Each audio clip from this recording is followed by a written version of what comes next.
Bismillah. Assalamualaikum warahmatullahi wabarakatuh. Alhamdulillah. Tidak pernah berhenti lisan kita memuji Sang Pencipta Allah yang kita yakin Dia sedang melihat kita karena Dia Maha melihat, mendengar kita karena Dia Maha mendengar, dan mengetahui segala gerak-gerik kehidupan karena memang Dia Maha mengetahui. Zat yang Maha kuat, Maha adil, Maha bijaksana, dan Dia sendiri dan esa dalam setiap kegiatannya, tidak ada sekutu bersamanya dalam setiap kegiatannya. Dan Dia dengan kemahamurahannya telah menggantungkan segala kebutuhan kita untuk roda kehidupan di muka bumi ini dengan kalimat sederhana yang Dia berikan nama dengan kalimat syukur. Alhamdulillah. Maka sangat wajar sebagai orang yang beriman kepada Allah selalu mengucapkan kalimat ini. Juga kita panjatkan salam hormat kita kepada manusia yang telah diperintahkan oleh Allah untuk menjadikannya sebagai suri tauladan. Menjadikan hidup manusia terbaik ini sebagai tolok ukur dalam sebuah atau semua lini kehidupan kita.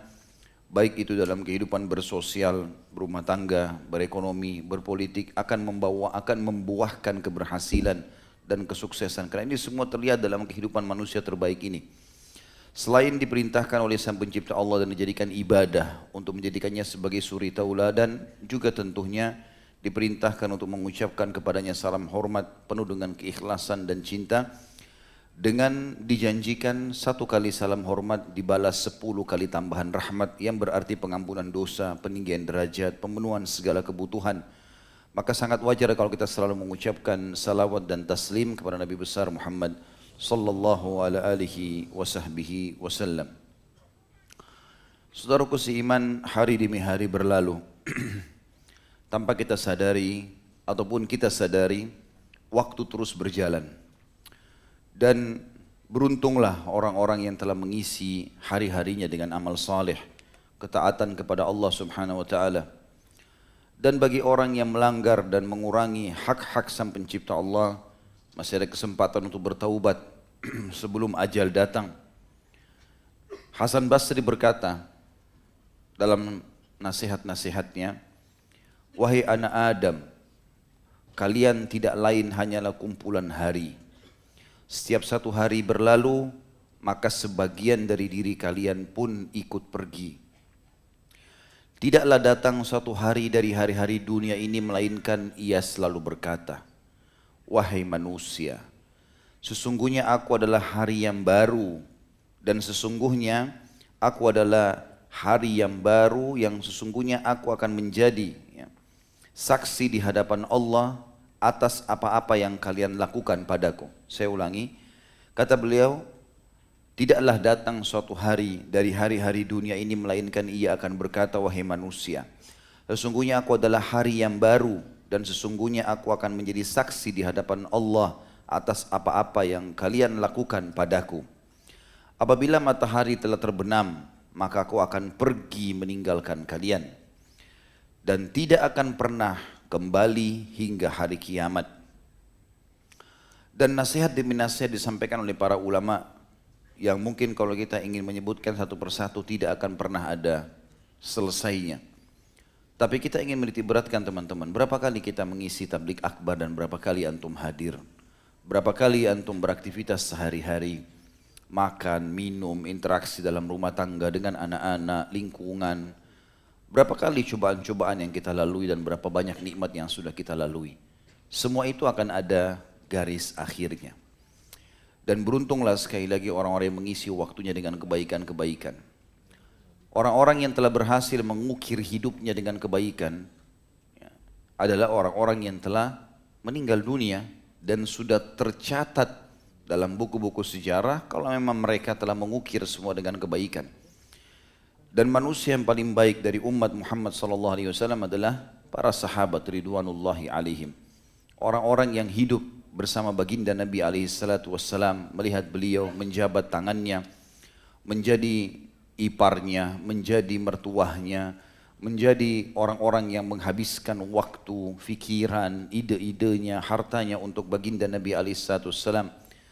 Orang-orang yang turun ayat-ayat Al-Quran pada mereka, mengukir dan menceritakan kisah salah seorang di antara mereka sudah cukup mendongkrak iman kita dan membuat kita jauh lebih baik.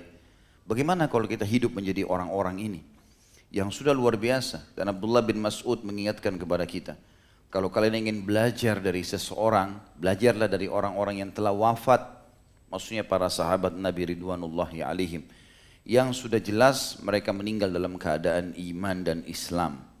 Dan ini tentu faktor utama kenapa kita mempelajari kisah para sahabat dan terus berulang. Kisah-kisah sahabat ini Allahu alam, Allah izinkan kita sampai kapan membahasnya. Tapi harusnya kita menyadari teman-teman sekalian, kalau kita mempelajari kisah-kisah dan biografi mereka untuk mengambil pelajaran dan diterapkan dalam kehidupan. Majelis ilmu berfungsi untuk mengubah seseorang dan mendongkraknya menjadi orang yang lebih dekat dengan Allah. Kalau itu tidak bisa terjadi, maka rugilah orang itu. Karena luar biasa, majelis ilmu harus bisa mengubah seseorang menjadi lebih baik. Dan nasihat saya untuk para ikhwat terutama yang baru belajar dan akhwat, lebih rajin belajar dan sibukkan diri dengan menuntut ilmu. Bukan dengan sibuk qila dan qal, perkataan siapa, perkataan orang ini atau menghakimi orang itu dan orang ini.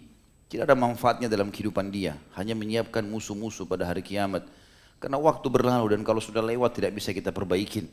Yang kita bisa lakukan hanya bertaubat kepada Sang Pencipta Allah Subhanahu wa taala dan sibuk dengan kebaikan. Karena orang yang sedang kita bicarakan pun belum tentu kita lebih baik darinya. Mungkin kita akan lebih buruk dan lebih banyak kekurangan-kekurangan. Salah satu hal yang paling mendasar di dalam hal agama kita ini dan kebahagiaan bagi seorang muslim adalah semuanya diatur dalam agama kita.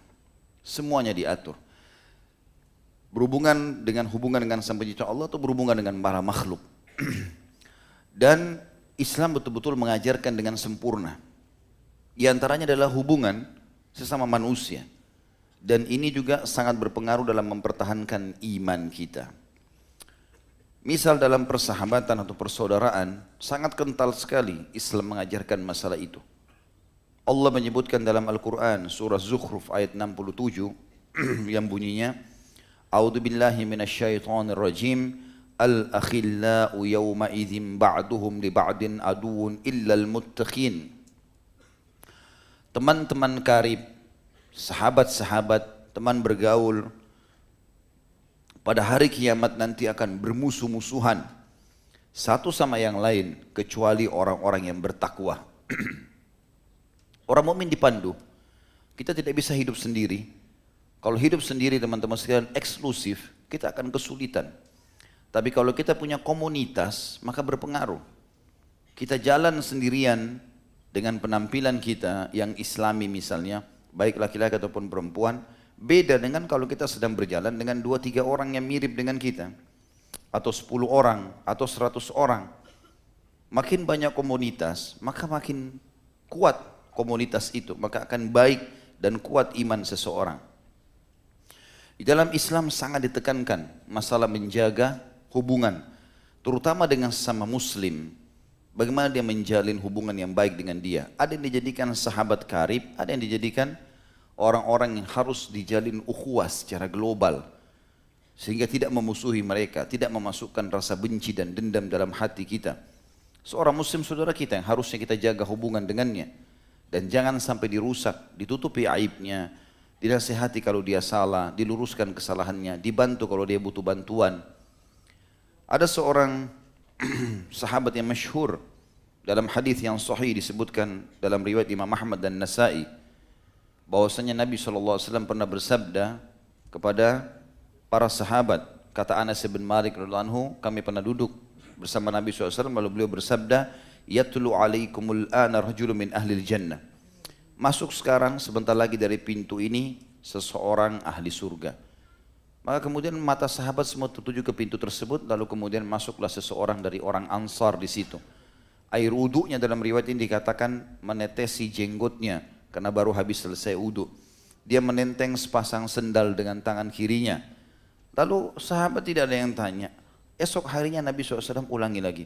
Hari ketiga Nabi SAW ulangi lagi. Dan orang yang sama selalu yang ditunjuk oleh Nabi SAW. Sahabat tidak melihat orang ini aktif setiap saat. Semua kegiatan agama yang rame-rame diikuti, tapi yang butuh Jumat, sholat 5 waktu, jihad, hadir. Tapi umumnya terbatas.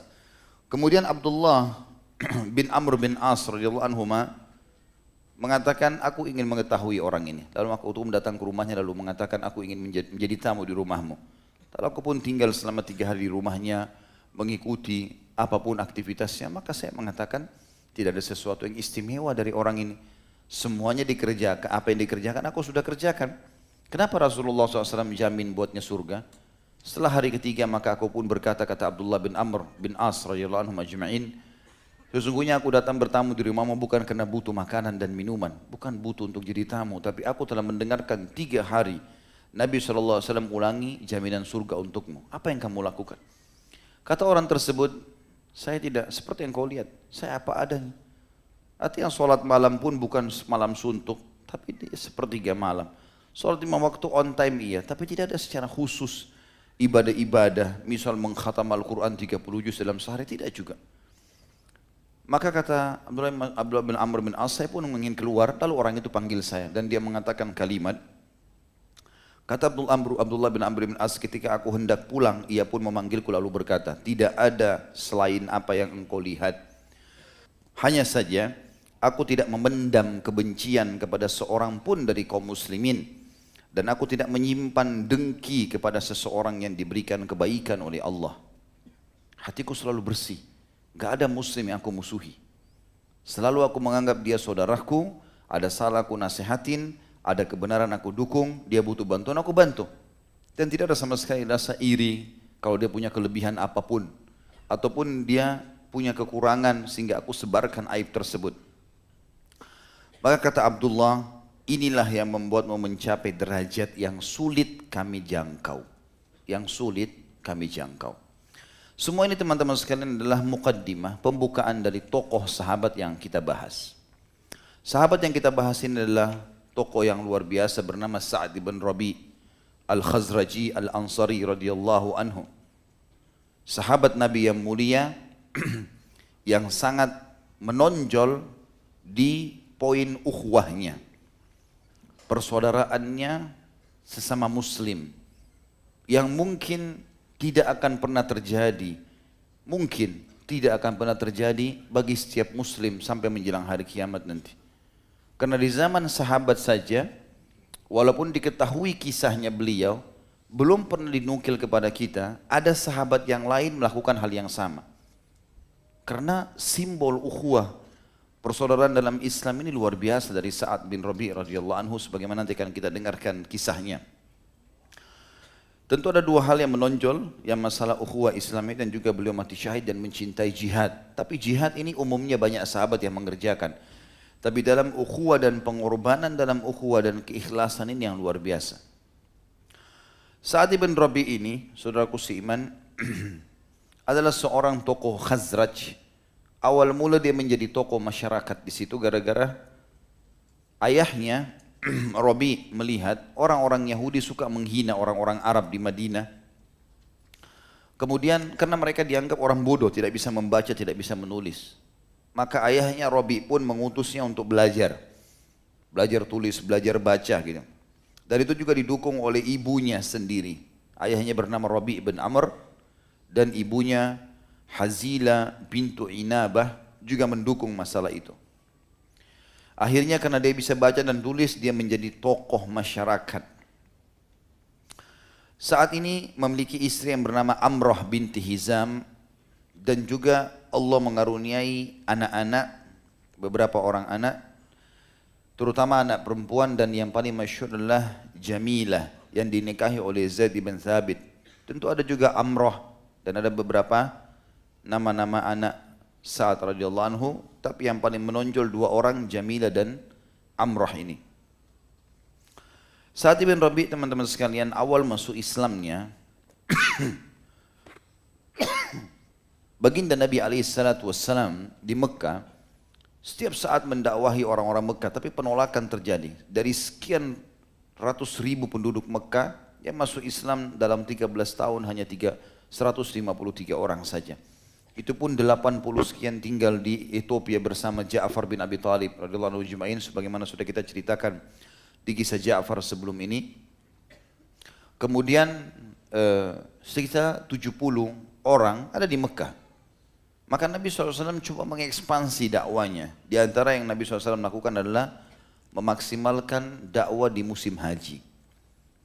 Tepatnya pada saat itu di wilayah Aqabah, sekarang ada dikenal dengan Jumrah Aqabah, melontar Aqabah. Jemaah haji paling banyak berkumpul di Jumrah Aqabah karena dari bagian jumrah ini yang paling banyak dilontari batu sunnah dari Nabi Ibrahim alaihissalam sampai Nabi Muhammad alaihi wassalam adalah Jumrah Aqabah. Karena di hari pertama, hari Nahar, hari Idul Adha, kaum muslimin diperintahkan Jumrah Aqabah. Kemudian di hari Tasyrik 11, 12, 13 juga dianjurkan melontar Aqabah, Wusta dan Sugra. Tapi Aqabah kena juga 3 hari tersebut. Berarti Aqabah salah satu jumrah atau satu-satunya jumrah dari 3 jumrah tersebut yang 4 kali kaum muslimin atau orang haji sedang melontar batu. Nabi SAW sering menunggu di Aqabah sampai akhirnya bertemu dengan beberapa orang dari Madinah. Lalu Nabi SAW bertanya, dari mana kalian? Mereka bilang, kami dari Madinah. Dari suku mana tepatnya? Kata mereka, dari Khazraj. Khazraj salah satu dari 2 suku yang akan nanti diberikan julukan setelah Islam Ansar. Khazraj dan Aus. Ya. Ini dari suku Khazraj. Maka Nabi SAW mengatakan, sekutu Yahudi. Karena memang mereka bersekutu sama orang-orang Yahudi di Madinah. Kata mereka benar. Kata Nabi SAW, maukah kalian duduk sebentar mendengarkan dari aku? Apa yang aku miliki? Maka mereka mengatakan, baiklah. Maka Nabi SAW membacakan ayat-ayat Al-Quran, menjelaskan tentang masalah Islam. Berapa waktu? Allahu a'lam. Tapi yang dijelaskan Nabi SAW duduk menjelaskan ayat-ayat Al-Quran dan Islam kepada mereka. Sampai akhirnya sebelum mereka bubar dari majlis Nabi SAW, mereka sempat mengatakan, wahai Khazraj, satu sama lain berkata, kalian tahu orang-orang Yahudi di Madinah telah menceritakan akan keluar Nabi terakhir. Dan ini adalah hari-hari keluarnya. Ciri-cirinya termasuk keluar dari wilayah Mekah. Dan orang-orang Yahudi sudah sering mengancam kita, mengatakan kalau nanti Nabi itu keluar, dia akan hijrah ke kota Madinah ini dan kami termasuk orang yang beriman padanya. Dan kalau kami sudah beriman, kami akan membunuh kalian, hai kaum Khazraj dan Auf. Sebagaimana sebagaimana terjadi perang antara Ad dan Iram, artinya pembantaian massal. Maka mereka bilang, inilah Nabi yang dimaksudkan. Sebelum Yahudi mendahului kita, kita masuk Islam dulu. Maka mereka pun mengikrarkan syahadat pada saat itu di hadapan Nabi SAW. Setelah itu, tahun berikutnya, setelah 1 tahun, Nabi SAW ditemui oleh 12 orang Ansar. Lalu kemudian mereka coba untuk membaiat Nabi SAW. Nabi SAW membaiat kaum wanita mereka supaya tidak berzina, tidak mencuri, tidak segala macam. Membaiat kaum laki-laki agar mereka tidak membuat kemusyrikan dan berpegang teguh pada agama. Sampai akhirnya mereka mengatakan, ya Rasulullah, utuslah seseorang bersama kami supaya kami belajar Islam. Maka datanglah pada saat itu Mus'ab ibn Umair radhiyallahu anhu, sahabat Nabi yang mulia yang mati syahid di perang Uhud, dan sudah kita ceritakan kisahnya orang ini yang mulia, menjadi dai Nabi SAW di Madinah. Maka Mus'ab pun duduk berdakwah dan tidak ada satu rumah pun dari Ansar kecuali berhasil dimasuk Islamkan. Pada saat dia lagi berdakwah, tiba tahun depan di musim haji lagi, Nabi SAW pada saat itu meminta agar utusan Ansar datang lagi, utusan dari Khazraj dan Aus datang lagi. Karena Mus'ab sudah mengirim informasi kalau tidak ada satu rumah pun di Madinah kecuali sudah membicarakan Anda ya Rasulullah, dan mereka sudah masuk Islam. Dan pada saat itu masuk Islam tokoh-tokoh Ansar seperti Mus'ad bin Mu'ad, Usaid bin Khudair, dan juga termasuk Sa'ad bin Rabi' radhiyallahu anhum ajma'in. Setelah mereka masuk Islam, maka Nabi SAW minta pertemuan, terjadilah Bai'at Aqabah yang kedua. Tadi ada Bai'at Aqabah yang pertama. Jadi sudah 3 kali pertemuan. Pertemuan pertama masuk Islamnya mereka secara umum. Tahun depannya datang Bai'at Aqabah pertama. Bai'at artinya janji setia. Mereka menyebutkan kalau mereka tidak akan meninggalkan Islam, mereka akan patuh dengan perintah-perintah Allah, meninggalkan larangannya. Bai'at yang kedua termasuk yang datang adalah Sa'ad bin Rabi' radhiyallahu anhu ajma'in, tokoh kita ini. Bertemulah dia dengan Nabi SAW dan dia sangat rindu ingin melihat Nabi SAW. Dan begitu melihat, Dan dikatakan dalam banyak buku masuklah cinta dalam hatinya. Dan dia sudah bertekad untuk menjalankan semua perintah Nabi SAW tanpa memilah-milahnya. Dan dia sudah berazam untuk mengerjakan ibadah yang sedang diperintahkan itu menjadi orang yang maksimal atau orang yang nomor satu dalam ibadah-ibadah itu. Setelah berpisah dengan Nabi SAW, tahun depannya Nabi SAW hijrah ke Madinah. Ada panggilan untuk hijrah. Perintah dari Allah Subhanahu Wa Taala juga panggilan dari masyarakat Madinah untuk hijrah. Sebelum mereka bubar, Sa'ad ibn Rabi, Sa'ad ibn Mu'ad dari 12 orang utusan Ansar berkata, ya Rasulullah, berikanlah baiat pada kami. Kata Nabi SAW, saya membaiat kalian jangan membuat kemusyrikan, sholatlah, apalah, segala macam perintah agama diperintahkan. Kata mereka, bukan itu ya Rasulullah, buat diri anda, karena kami ingin anda datang kepada kami. Maka Nabi SAW mengatakan, kalian membelaku dan membela ajaran yang aku bawa ini sebagaimana kalian membela diri kalian, istri-istri kalian dan anak-anak kalian, juga harta kalian. Maka mereka mengatakan, apa balasannya ya Rasulullah? Kalau seandainya kami lakukan, apa kami dapatkan? Kata Nabi SAW, surga. Maka serentak orang-orang Madinah pada saat itu termasuk Sa'ad bin Rabi' radhiyallahu anhu mengikrarkan mengatakan, kami sudah ridho ya Rasulullah. Kami setuju dengan itu. Bela anda melebihi diri kami, keluarga kami, harta kami, anak-anak kami, dengan syarat kami dapat surga, kami sudah setuju ya Rasulullah. Maka dengan itu Nabi SAW sudah dinanti-nanti di Madinah. Pada saat Nabi SAW hijrah ke Madinah, ada banyak hal-hal yang terjadi. Tapi pernah saya jelaskan dan saya ulangi lagi teman-teman sekalian, ada 3 hal yang merupakan pondasi negara yang dilakukan oleh Nabi SAW. Dan ini juga menjadi pondasi seseorang di antara kita kalau membuat sebuah lembaga. Apakah itu perusahaan untuk bekerja, apakah itu lembaga pendidikan, yaitu pondasi pertama membangun masjid. Di mana Nabi SAW membangun Masjid Quba dan juga Masjid Nabawi. 2 masjid sekaligus dibangun dalam satu kota yang kecil. Maka mestinya pertokoan, kantor, yayasan, sekolah, semuanya ada tempat sholatnya. Bahkan Nabi SAW memiliki tempat sholat khusus di rumah beliau alaihissalatu dan begitu juga dinukil dari para nabi-nabi sebelum beliau alaihimussalatu wassalam, mereka punya tempat khusus untuk ibadah. Yang kedua, beliau menjalinkan persaudaraan antara muhajirin dan ansar.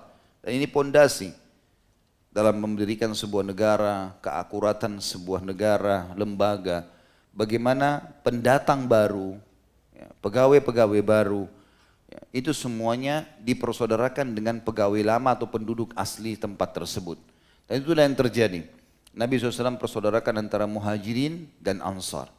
Kemudian yang ketiga menulis mu'ahadah atau kesepakatan kerjasama dengan orang-orang non-muslim. Waktu itu orang-orang Yahudi. Agar mereka sama-sama membela Madinah, tidak saling mengganggu dan seterusnya. Tapi saksi bahasan kita adalah yang kedua ini. Dan pada saat itu Allah Subhanahu Wa Taala memuji orang-orang Ansar karena perbuatan mereka ini. Dalam masalah ukhuwah secara khusus itu luar biasa. Belum pernah ada kaum seperti mereka. Sebelum saya bacakan ayat-ayat berhubungan dengan maksud dan contoh dari tokoh kita ini, perlu kita ketahui ya, masyarakat Madinah memang ini seperti Allah sudah pilih mereka karena baiknya tabiat itu. Sebelum jauh sebelum hijrahnya Nabi SAW, bahkan sebelum lahir Nabi SAW, pernah terjadi peperangan antara masyarakat Yaman dengan masyarakat Madinah pada saat itu. Terjadi peperangan pada saat itu. Dan orang-orang Yaman kaget dengan kebaikan masyarakat Madinah. Apa sebabnya? Pagi hari mereka berperang. Musuh ini, saling bunuh-membunuh. Tapi subhanallah, di malam hari, kalau sudah sore menjelang maghrib, begitu sudah selesai peperangan, penduduk Madinah mengeluarkan makanan-makanan dan minuman diberikan kepada musuh mereka. Sampai-sampai orang-orang ini bingung musuhnya. Bagaimana bisa ada masyarakat begitu karam, begitu mulianya. Pagi hari mereka perang, malam hari mereka menawarkan jasa makanan, minuman, bahkan orang-orang yang luka dari pasukan musuh diobati oleh orang asli Madinah. Ini memang sudah tabiat suku ini dari awal.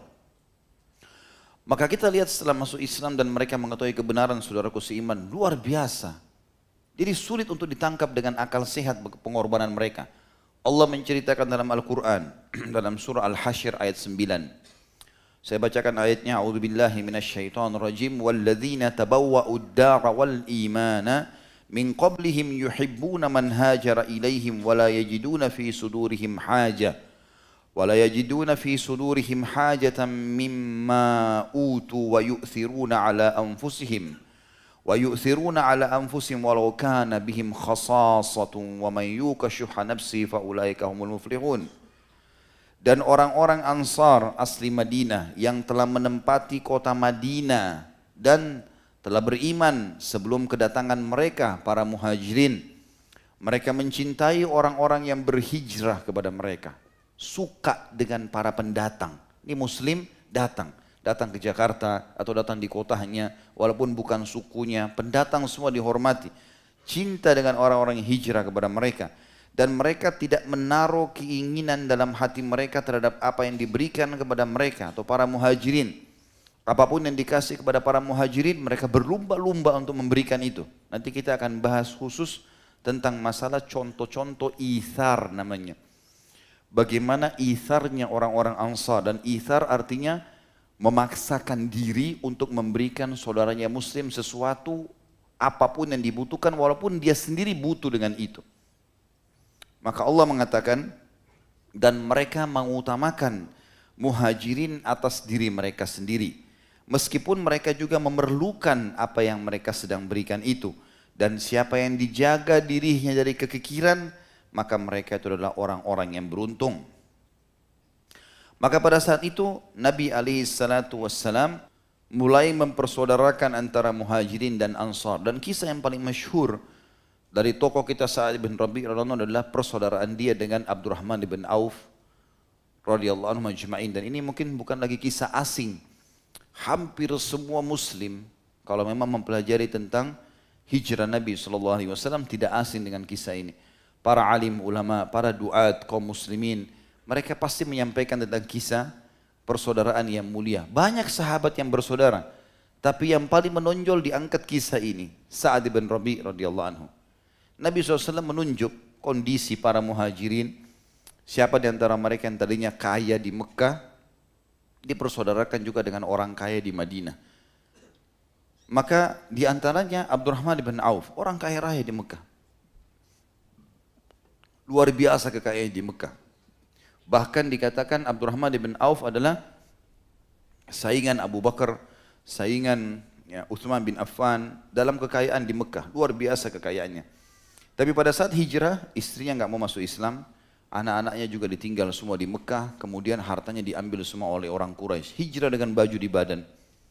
Tiba di Madinah, Nabi SAW langsung tunjuk, hai Abdurrahman, kau saya persaudarakan dengan Sa'ad bin Rabi'.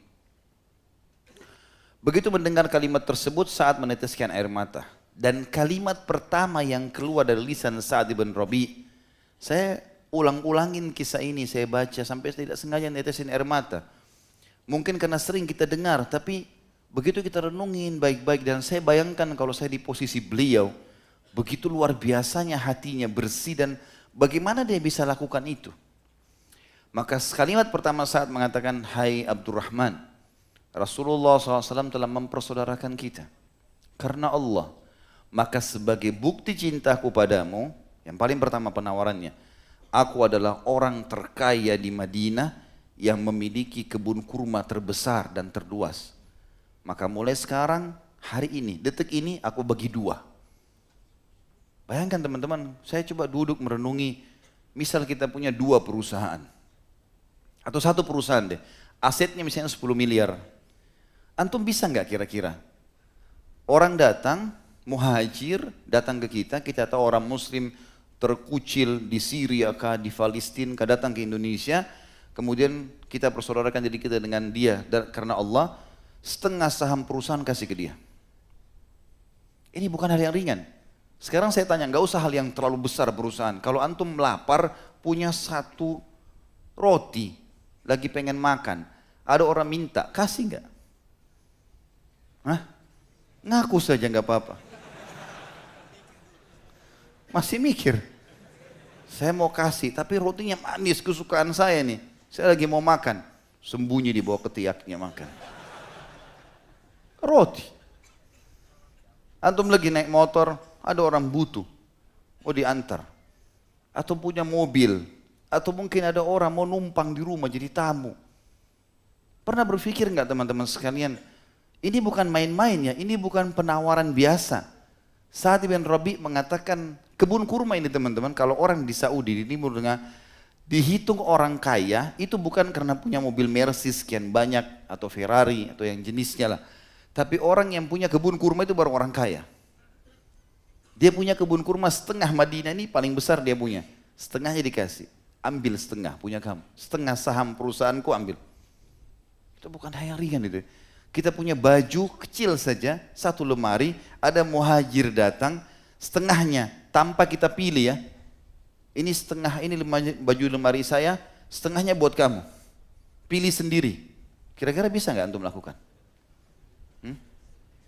Bukan kita yang pilih ya, yang tua-tua disendiriin enggak. Suruh dia yang pilih. Ini karena orang datang ke Jakarta nggak ngerti apa-apa, baik kita bersaudara karena Allah, ini setengah lemari buat kamu. Atau satu rumah, bagi dua deh rumah ini. Kita sekat, sekarang kamu di sebelah, saya di sebelah. Dan sekian banyak contoh.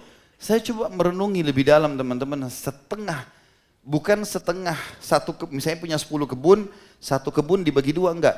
Ini semua digabung, setengah Madinah bagi dua langsung. Langsung punya kamu. Lebih pada itu. Saya merenungi ini ya teman-teman. Coba bayangkan ya. Dan ini berat sekali. Dan dia mengatakan, ini baru, belum kenal Abdurrahman ini. Belum tahu Abdurrahman ini siapa. Orang baru Rasulullah SAW bersaudarakan. Bukan hal yang ringan ini. Dia mengatakan, dan saya punya 2 orang istri. Lihat salah satunya yang paling menarik buat kamu. Bukan, sebentar ya, saya cari yang tua mana, saya ceraikan. Saya punya 2 orang istri, itu riwayat sahih. Ya. Lihat salah satunya, saya keluarkan 2 kamu lihat yang mana kamu suka, sebut, saya ceraikan. Ini istri teman-teman bukan hal yang ringan ini. Ya. Teman tidur, orang laki-laki kalau sudah punya hubungan biologis dengan seorang perempuan, apalagi halal, kecemburuannya memuncak gitu. Orang dilihat saya sama laki-laki lain sudah melotot. Ini gimana caranya menawarkan ke temannya, lihat salah satunya yang kau suka mana, selesai setelah iddah nikahi. Saya coba ulangi lagi kisah ini, saya baca lagi, saya renung lagi. Berat luar biasa ini. Mungkin kalau seorang sahabat yang sudah lama kita kenal, masih ada celah. Ini baru ketemu.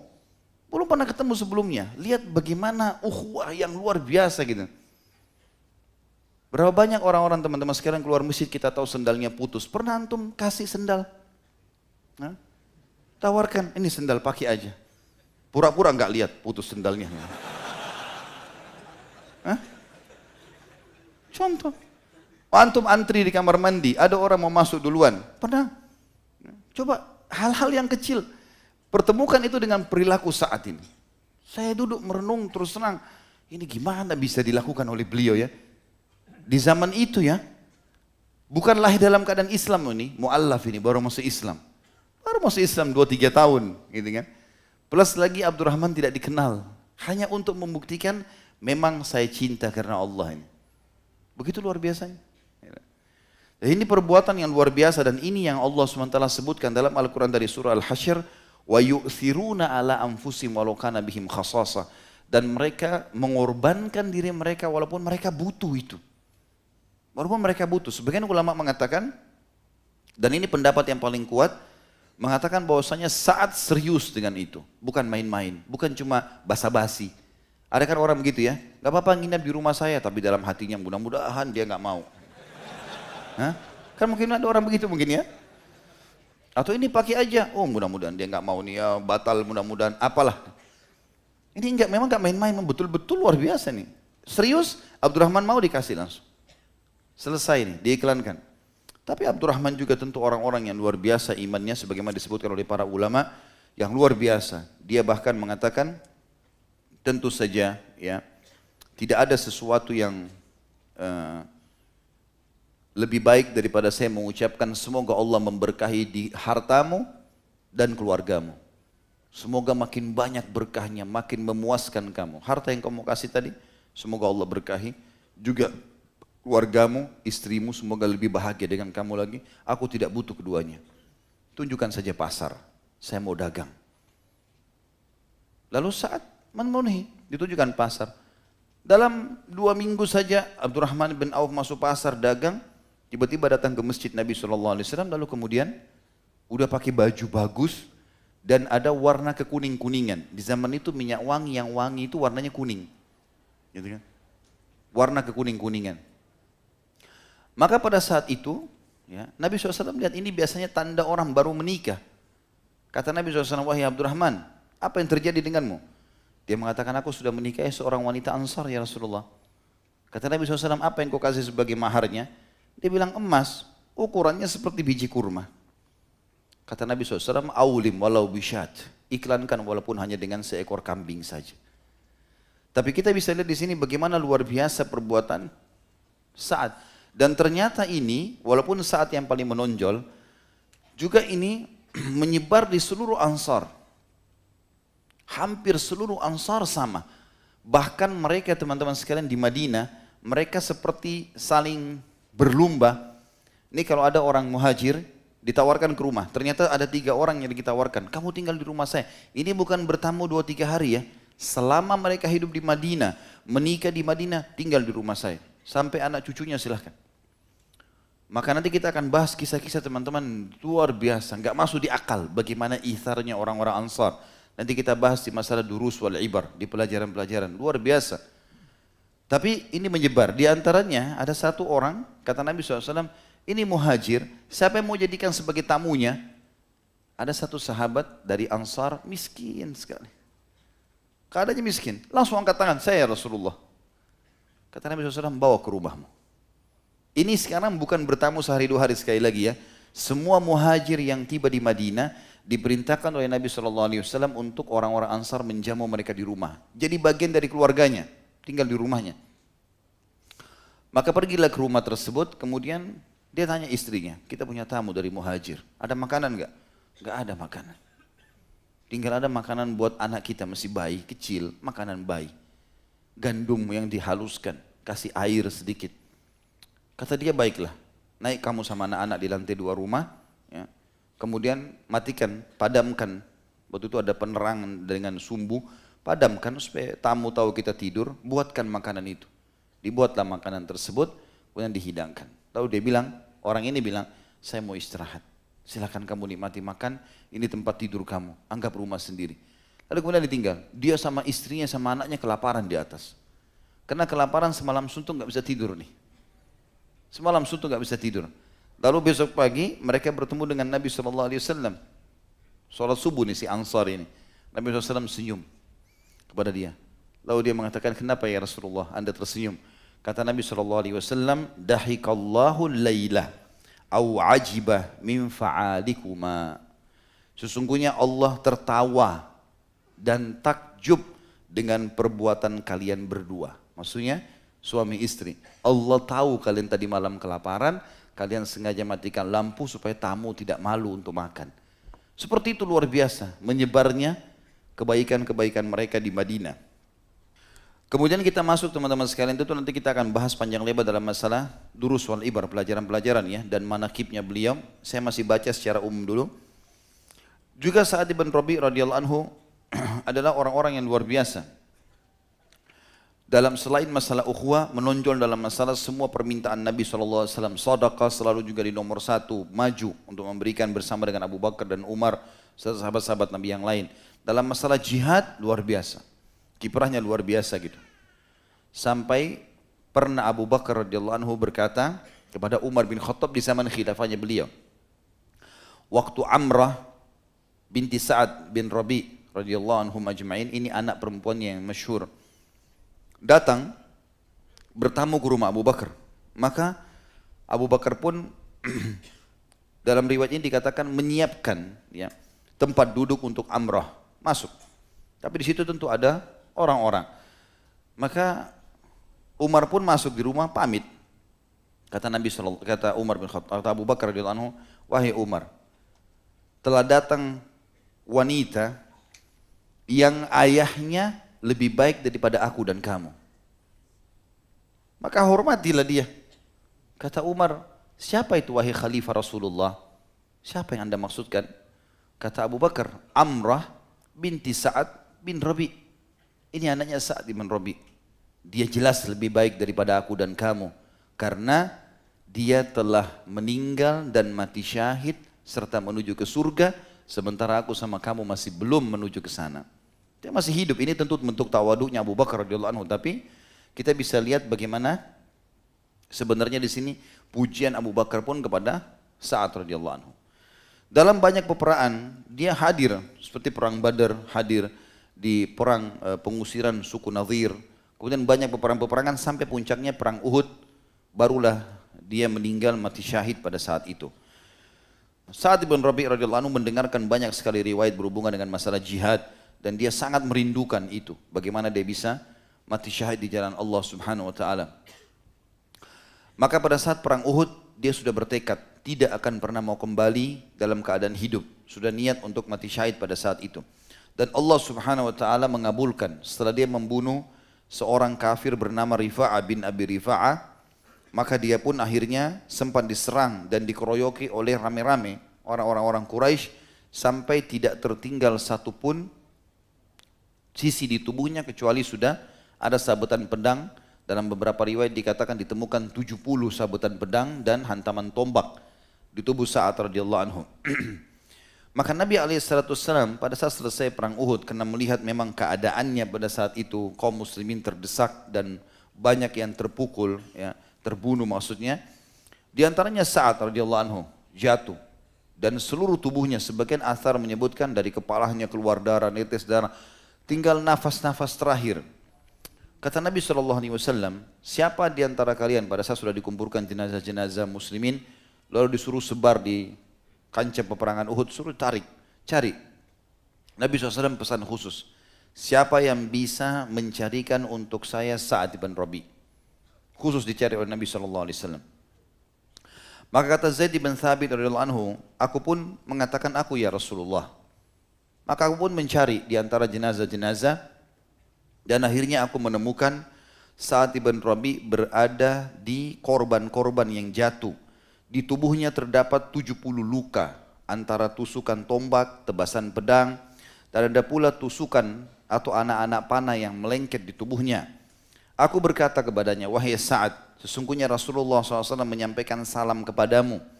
Beliau bertanya kepadaku, katakan kepadaku, bagaimana kabarmu? Maka Sa'ad menjawab, salamkan balik kepada Rasulullah SAW dan katakan kepada beliau, ya Rasulullah, sungguhnya aku Sa'ad mencium aroma surga. Katakan juga kepada orang-orang Ansar kaumku, kalian tidak akan memiliki alasan apapun jika kalian sampai membiarkan Rasulullah SAW tersentuh oleh musuh sekejap mata. Lalu Sa'ad pun menghembuskan nafas terakhir. Ini riwayat disebutkan oleh Ibnu Hisham. Dalam riwayat yang lain dikatakan Nabi SAW mengatakan, siapa yang berkenan melihat untukku Sa'ad bin Rabi? Maka seorang laki-laki dari Ansar berkata, aku ya Rasulullah. Maka laki-laki tersebut jalan di antara jasad korban-korban Uhud. Kemudian ia menemukan Sa'ad yang tergeletak tanpa daya kena luka-luka di tubuhnya. Laki-laki itu berkata, wahai Sa'ad, sesungguhnya Rasulullah SAW memintaku untuk melihat apakah engkau termasuk yang masih hidup atau termasuk yang sudah meninggal. Sa'ad berkata sambil nafasnya terengah-engah, jadi sudah nafas-nafas terakhir menghadapi sakaratil maut, aku termasuk yang kedua, maksudnya akan meninggal. Sampaikan salamku kepada Rasulullah SAW dan katakan juga bahwa Sa'ad berkata, semoga Allah membalas anda. Sampaikan ini kepada Rasulullah SAW, semoga Allah membalas anda wahai Rasulullah dengan sebaik-baik balasan atas jasa-jasa anda kepada kami. Seperti Allah membalas Nabi untuk seluruh umatnya. Sampaikan juga salamku kepada kaumku secara khusus. Katakan kepada mereka bahwa Sa'ad berkata kepada kalian, tidak ada alasan bagi kalian di sisi Allah jika Nabi kalian tidak selamat, sedangkan diri kalian masih bisa berkedip. Dalam riwayat ini dikatakan, kelopak mata kalian masih bisa bergerak, maka tidak ada alasan kalian untuk bisa meninggalkan Rasulullah sallallahu alaihi wasallam. Kemudian saat pun menghembuskan nafas terakhirnya. Dan sekian banyak riwayat yang menceritakan bagaimana yang sangat masyhur pada saat beliau meninggal mati syahid itu. Tapi yang luar biasa dari sini teman-teman sekalian, bagaimana kata para ulama pada saat akan menghembuskan nafas terakhir pun dia masih bisa mengingat Rasulullah sallallahu alaihi wasallam dan mengingatkan dan mewasiatkan pada teman-temannya. Bukan dia wasiatkan tolong jaga istri anak saya, tolong bagi warisan saya, karena dia orang kaya, orang terkayanya Madinah.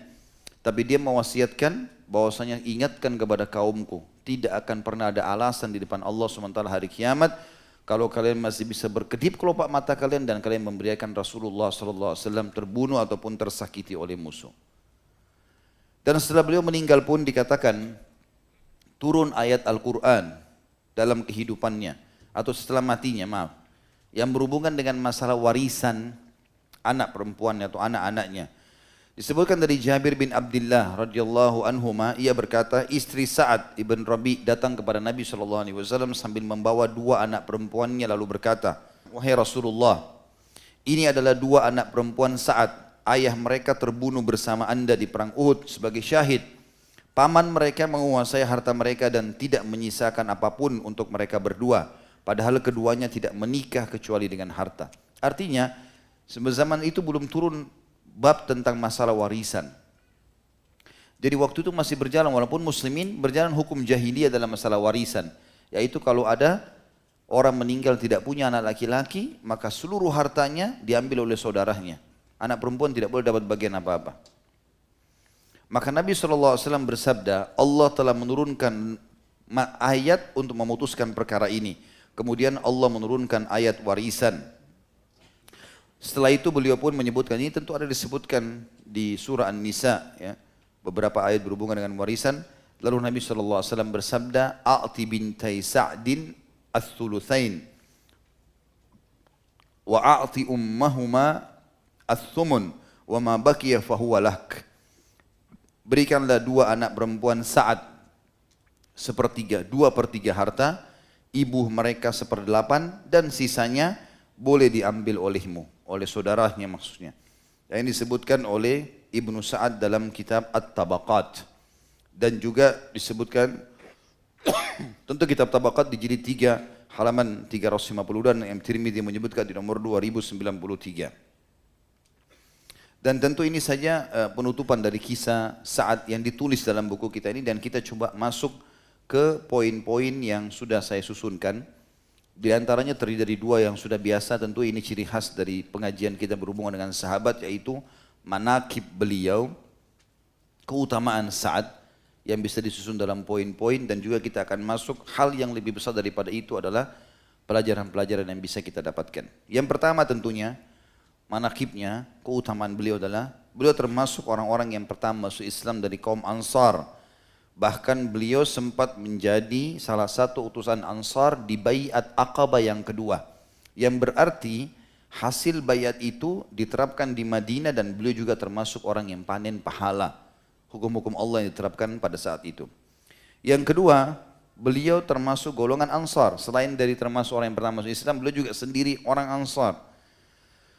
Bahkan salah satu dari pimpinan suku Khazraj. Dan akan kita sebutkan nanti keutamaan kaum Ansar karena beliau adalah pimpinan Ansar. Kita akan pisahkan nanti ada keutamaan kaum Ansar dalam syariat kita, ayat-ayat Al-Quran dan hadis Nabi SAW. Kemudian kita akan sebutkan juga nanti contoh-contoh itharnya atau bagaimana mereka memaksakan diri dalam berlaku baik kepada kaum muslimin. Yang ketiga, iman telah masuk dalam hatinya dan dia betul-betul menyambut itu dengan kebaikan dan tidak setengah-setengah, sehingga Allah menghasilkan buahnya. Dan buah keimanan adalah terlihat bagaimana dalam ukhuwahnya. Yang tadi sudah kita berikan contoh kisah dengan Abdurrahman bin Auf radhiyallahu anhu majma'in, dan juga dalam masalah jihadnya. Yang keempat, dia mengikuti semua peperangan Nabi SAW dari Badar, pengusiran suku Nadir, kemudian sampai terbunuh mati syahid puncaknya di perang Uhud. Dan hampir seluruh sahabat sepakat mengatakan syuhada yang mati di Badr dan Uhud dianggap adalah tokoh-tokoh yang sangat dimuliakan oleh para sahabat. Sampai Abu Bakar dan Umar pun kadang-kadang kalau mengenang syuhada Uhud dan Badr mereka meneteskan air mata. sambil mengatakan mereka kaum yang telah mendahului kita ke surga dengan sesuatu yang sudah pasti. Karena mereka meninggal mati syahid di zaman Nabi SAW. Dan pada saat mereka mati syahid, Nabi mengatakan, saudara-saudara kalian ini di surga, ada jaminan. Sementara sebagian sahabat, walaupun dijamin masuk surga, mereka meninggal setelah Nabi SAW. Tentu ini partisipasinya di jihad adalah sebuah keutamaan. Yang kelima, mati syahidnya di Uhud. Dan kita sudah sering ulangi tentang masalah keutamaan orang mati syahid. Ya, banyak sekali tentunya. Jasadnya tidak akan dihancurkan oleh tanah, kemudian darahnya akan menetes pada hari kiamat, mengeluarkan bau lebih wangi dari bau kasturi, kemudian tidak akan lagi ada fitnah kubur, tidak ada pertanyaan malaikat, tidak lagi timbangan amal pada hari kiamat, bisa menyelamatkan 70 keluarganya masuk surga tanpa hisab, bisa masuk ke surga tertinggi Firdaus, ya, dan seterusnya. Kemudian yang keenam, turun ayat Al-Quran tentang masalah warisan setelah dia meninggal, dan itu karena kasusnya. Dan sebagian ulama mengatakan bukan mustahil ini menandakan bahwasanya dia termasuk orang yang manen pahala dari masalah kasus pembagian warisan tadi. Dan yang terakhir, yang ketujuh adalah perkataan Abu Bakar yang sudah saya katakan tadi kepada Umar bin Khattab, bahwasanya ini adalah anak orang yang lebih baik daripada aku dan kamu. Itu adalah Amrah binti Sa'ad bin Rabi. Lalu Umar berkata, siapa itu wahai utusan, wahai khalifah Rasulullah? Kata beliau, orang-orang yang sudah mendahului kita ke surga, dan tertinggallah aku dengan kamu. Sekarang kita masuk teman-teman sekalian ke pelajaran, dan ini poin yang paling penting dalam bahasan kita. Pelajaran yang pertama dari kisah Sa'ad bin Rabi' radhiyallahu anhu adalah keutamaan kaum Ansar. Keutamaan kaum Ansar penduduk asli Madinah. Dan mereka akan selalu ada teman-teman sampai menjelang hari kiamat nanti. Turun-temurunnya mereka masih ada sampai sekarang. Dan masih dikenal, dan mereka penduduk Madinah masih saling tahu kalau ini dari turunan ini dan turunan itu. Kita bicara masalah keutamaan Ansar beranjak daripada Al-Quran, surah Al-A'raf, surah nomor 7, ayat 157. A'udzu billahi minasyaitonir rajim. Al-A'raf surah nomor 7 ayat 157. Alladzina yattabi'una ar-rasula an-nabiyya al-ummiyya alladhi yajidunahu maktuban 'indahum fit Taurati wal Injil.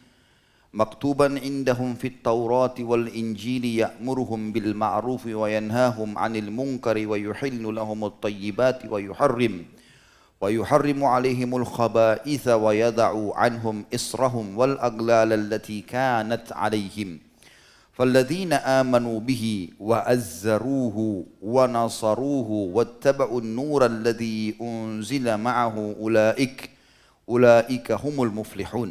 Artinya, orang-orang yang mengikuti Rasul Muhammad SAW, Nabi yang ummi, gak bisa baca, gak bisa nulis, yang namanya mereka dapati tertulis dalam Taurat dan Injil yang ada di sisi mereka. Orang-orang Yahudi Nasrani tahu Nabi Muhammad SAW, bahkan dalam ayat Al-Quran yang dikatakan ya'rifunahu kama ya'rifuna abnahum. Mereka mengenal baginda Nabi SAW sebagaimana mereka mengenal anak-anak mereka sendiri. Yang menyuruh Nabi SAW ini akan menyuruh mereka mengerjakan yang ma'ruf dan melarang mereka dari mengerjakan yang mungkar, dan menghalalkan bagi mereka segala yang baik dan mengharamkan bagi mereka segala yang buruk, juga membuang dari mereka beban-beban dan belenggu-belenggu yang ada pada mereka. Ahli kitab dulu punya banyak masalah, banyak hukum-hukum yang berat bagi mereka. Tetapi Allah Subhanahu wa taala meringankan dengan datangnya hukum Islam dan hukum Al-Quran.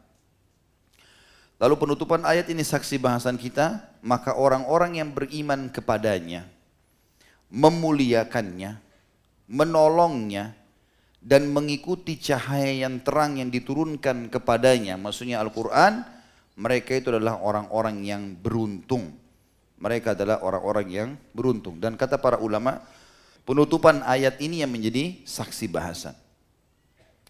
Kalau jelas sekali orang yang beriman kepada Nabi SAW, memuliakan, menolongnya, mengikuti cahaya Al-Quran tanpa ragu adalah orang-orang Ansar.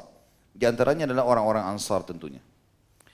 Kemudian yang kedua, surah At-Taubah di ayat 117. A'udzu billahi minasyaitonir rajim. Laqad taballahu 'alan nabiyyi wal muhajirin wal ansari alladhina ittaba'uhu fi sa'atil usra alladzina ittaba'uhu fi sa'atil usrati min ba'di ma kada yazighu qulubu fariqin minhum thumma taba 'alaihim innahu bihim raufur rahim. Allah kekalkan ayat Al-Quran yang artinya sungguhnya Allah telah menerima taubat Nabi, orang-orang muhajirin dan orang-orang ansar. Disebutkan secara khusus ansar di sini. Muhajirin itu punya keutamaan. Kita sedang membicarakan keutamaan ansar. Sesungguhnya Allah telah menerima taubat Nabi, orang-orang muhajirin dan orang-orang ansar yang mengikuti Nabi dalam masa kesulitan. Awal-awal Islam, butuh jihad, butuh pengorbanan harta, butuh keyakinan. Setelah hati segolongan dari mereka hampir berpaling, kemudian Allah menerima taubat mereka. Sesungguhnya Allah Maha Pengasih lagi Maha Penyayang kepada mereka. Tentu ini tentang kasus perang Tabuk ya. Kenapa dikatakan di awal ayat sini Allah SWT menerima taubat Nabi? Apakah ada kesalahan? Jawabannya di sebelumnya ada ayat-ayat yang menjelaskan kalau ternyata ada orang-orang munafik yang sempat pamit dengan Nabi SAW untuk tidak ikut perang. Dan Nabi SAW izinkan. Lalu Allah Subhanahu Wa Taala menegur, mestinya nggak boleh diizinkan, biarkan saja ikut perang. Jadi ini dibahas dalam ayat tersebut. Kemudian ada juga orang muhajirin dan ansar.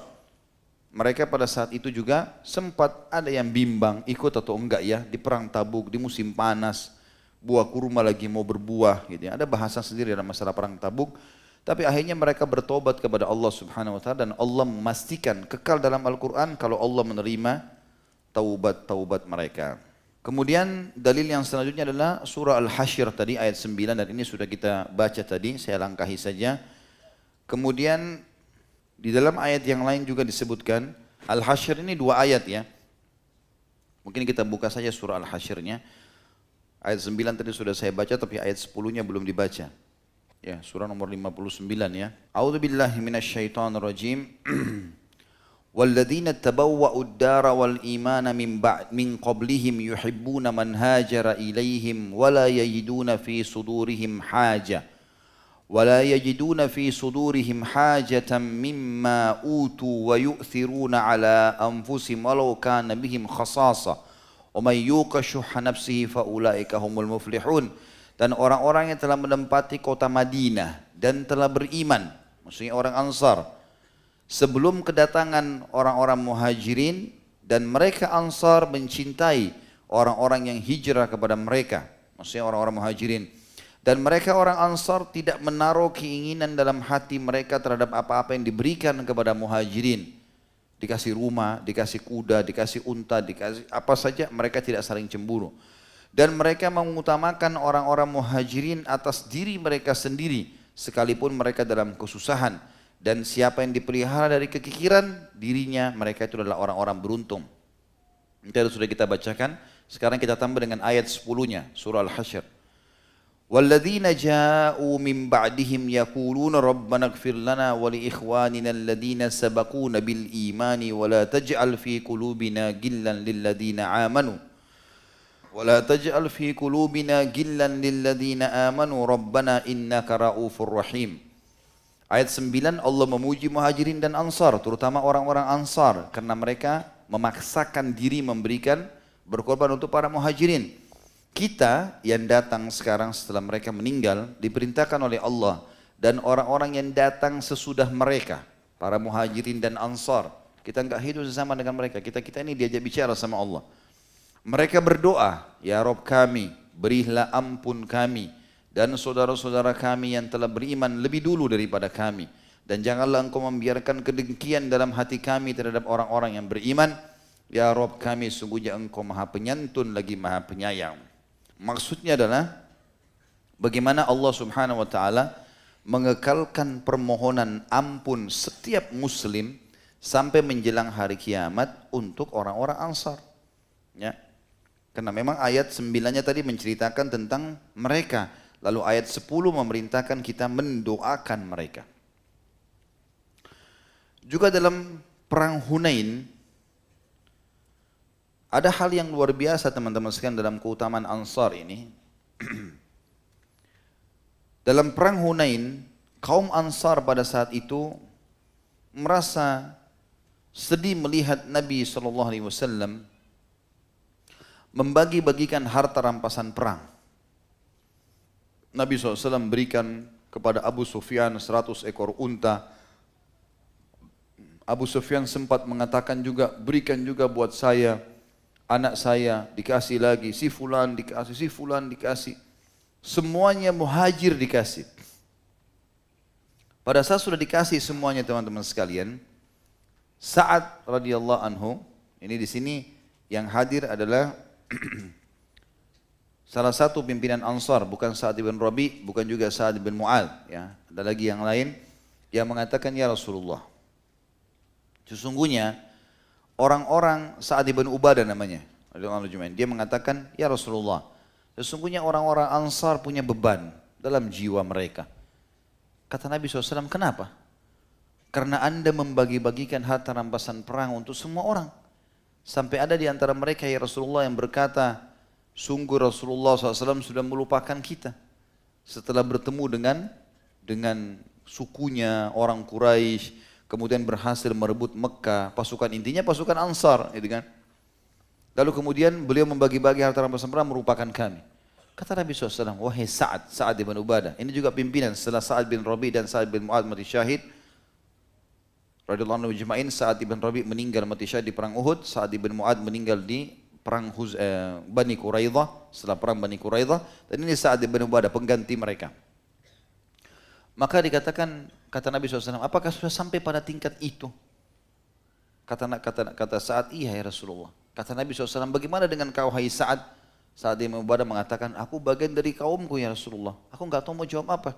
Mereka merasa begitu, aku juga merasa begitu. Kami butuh jawaban. Maka Nabi SAW mengatakan, kumpulkan semua orang Ansar.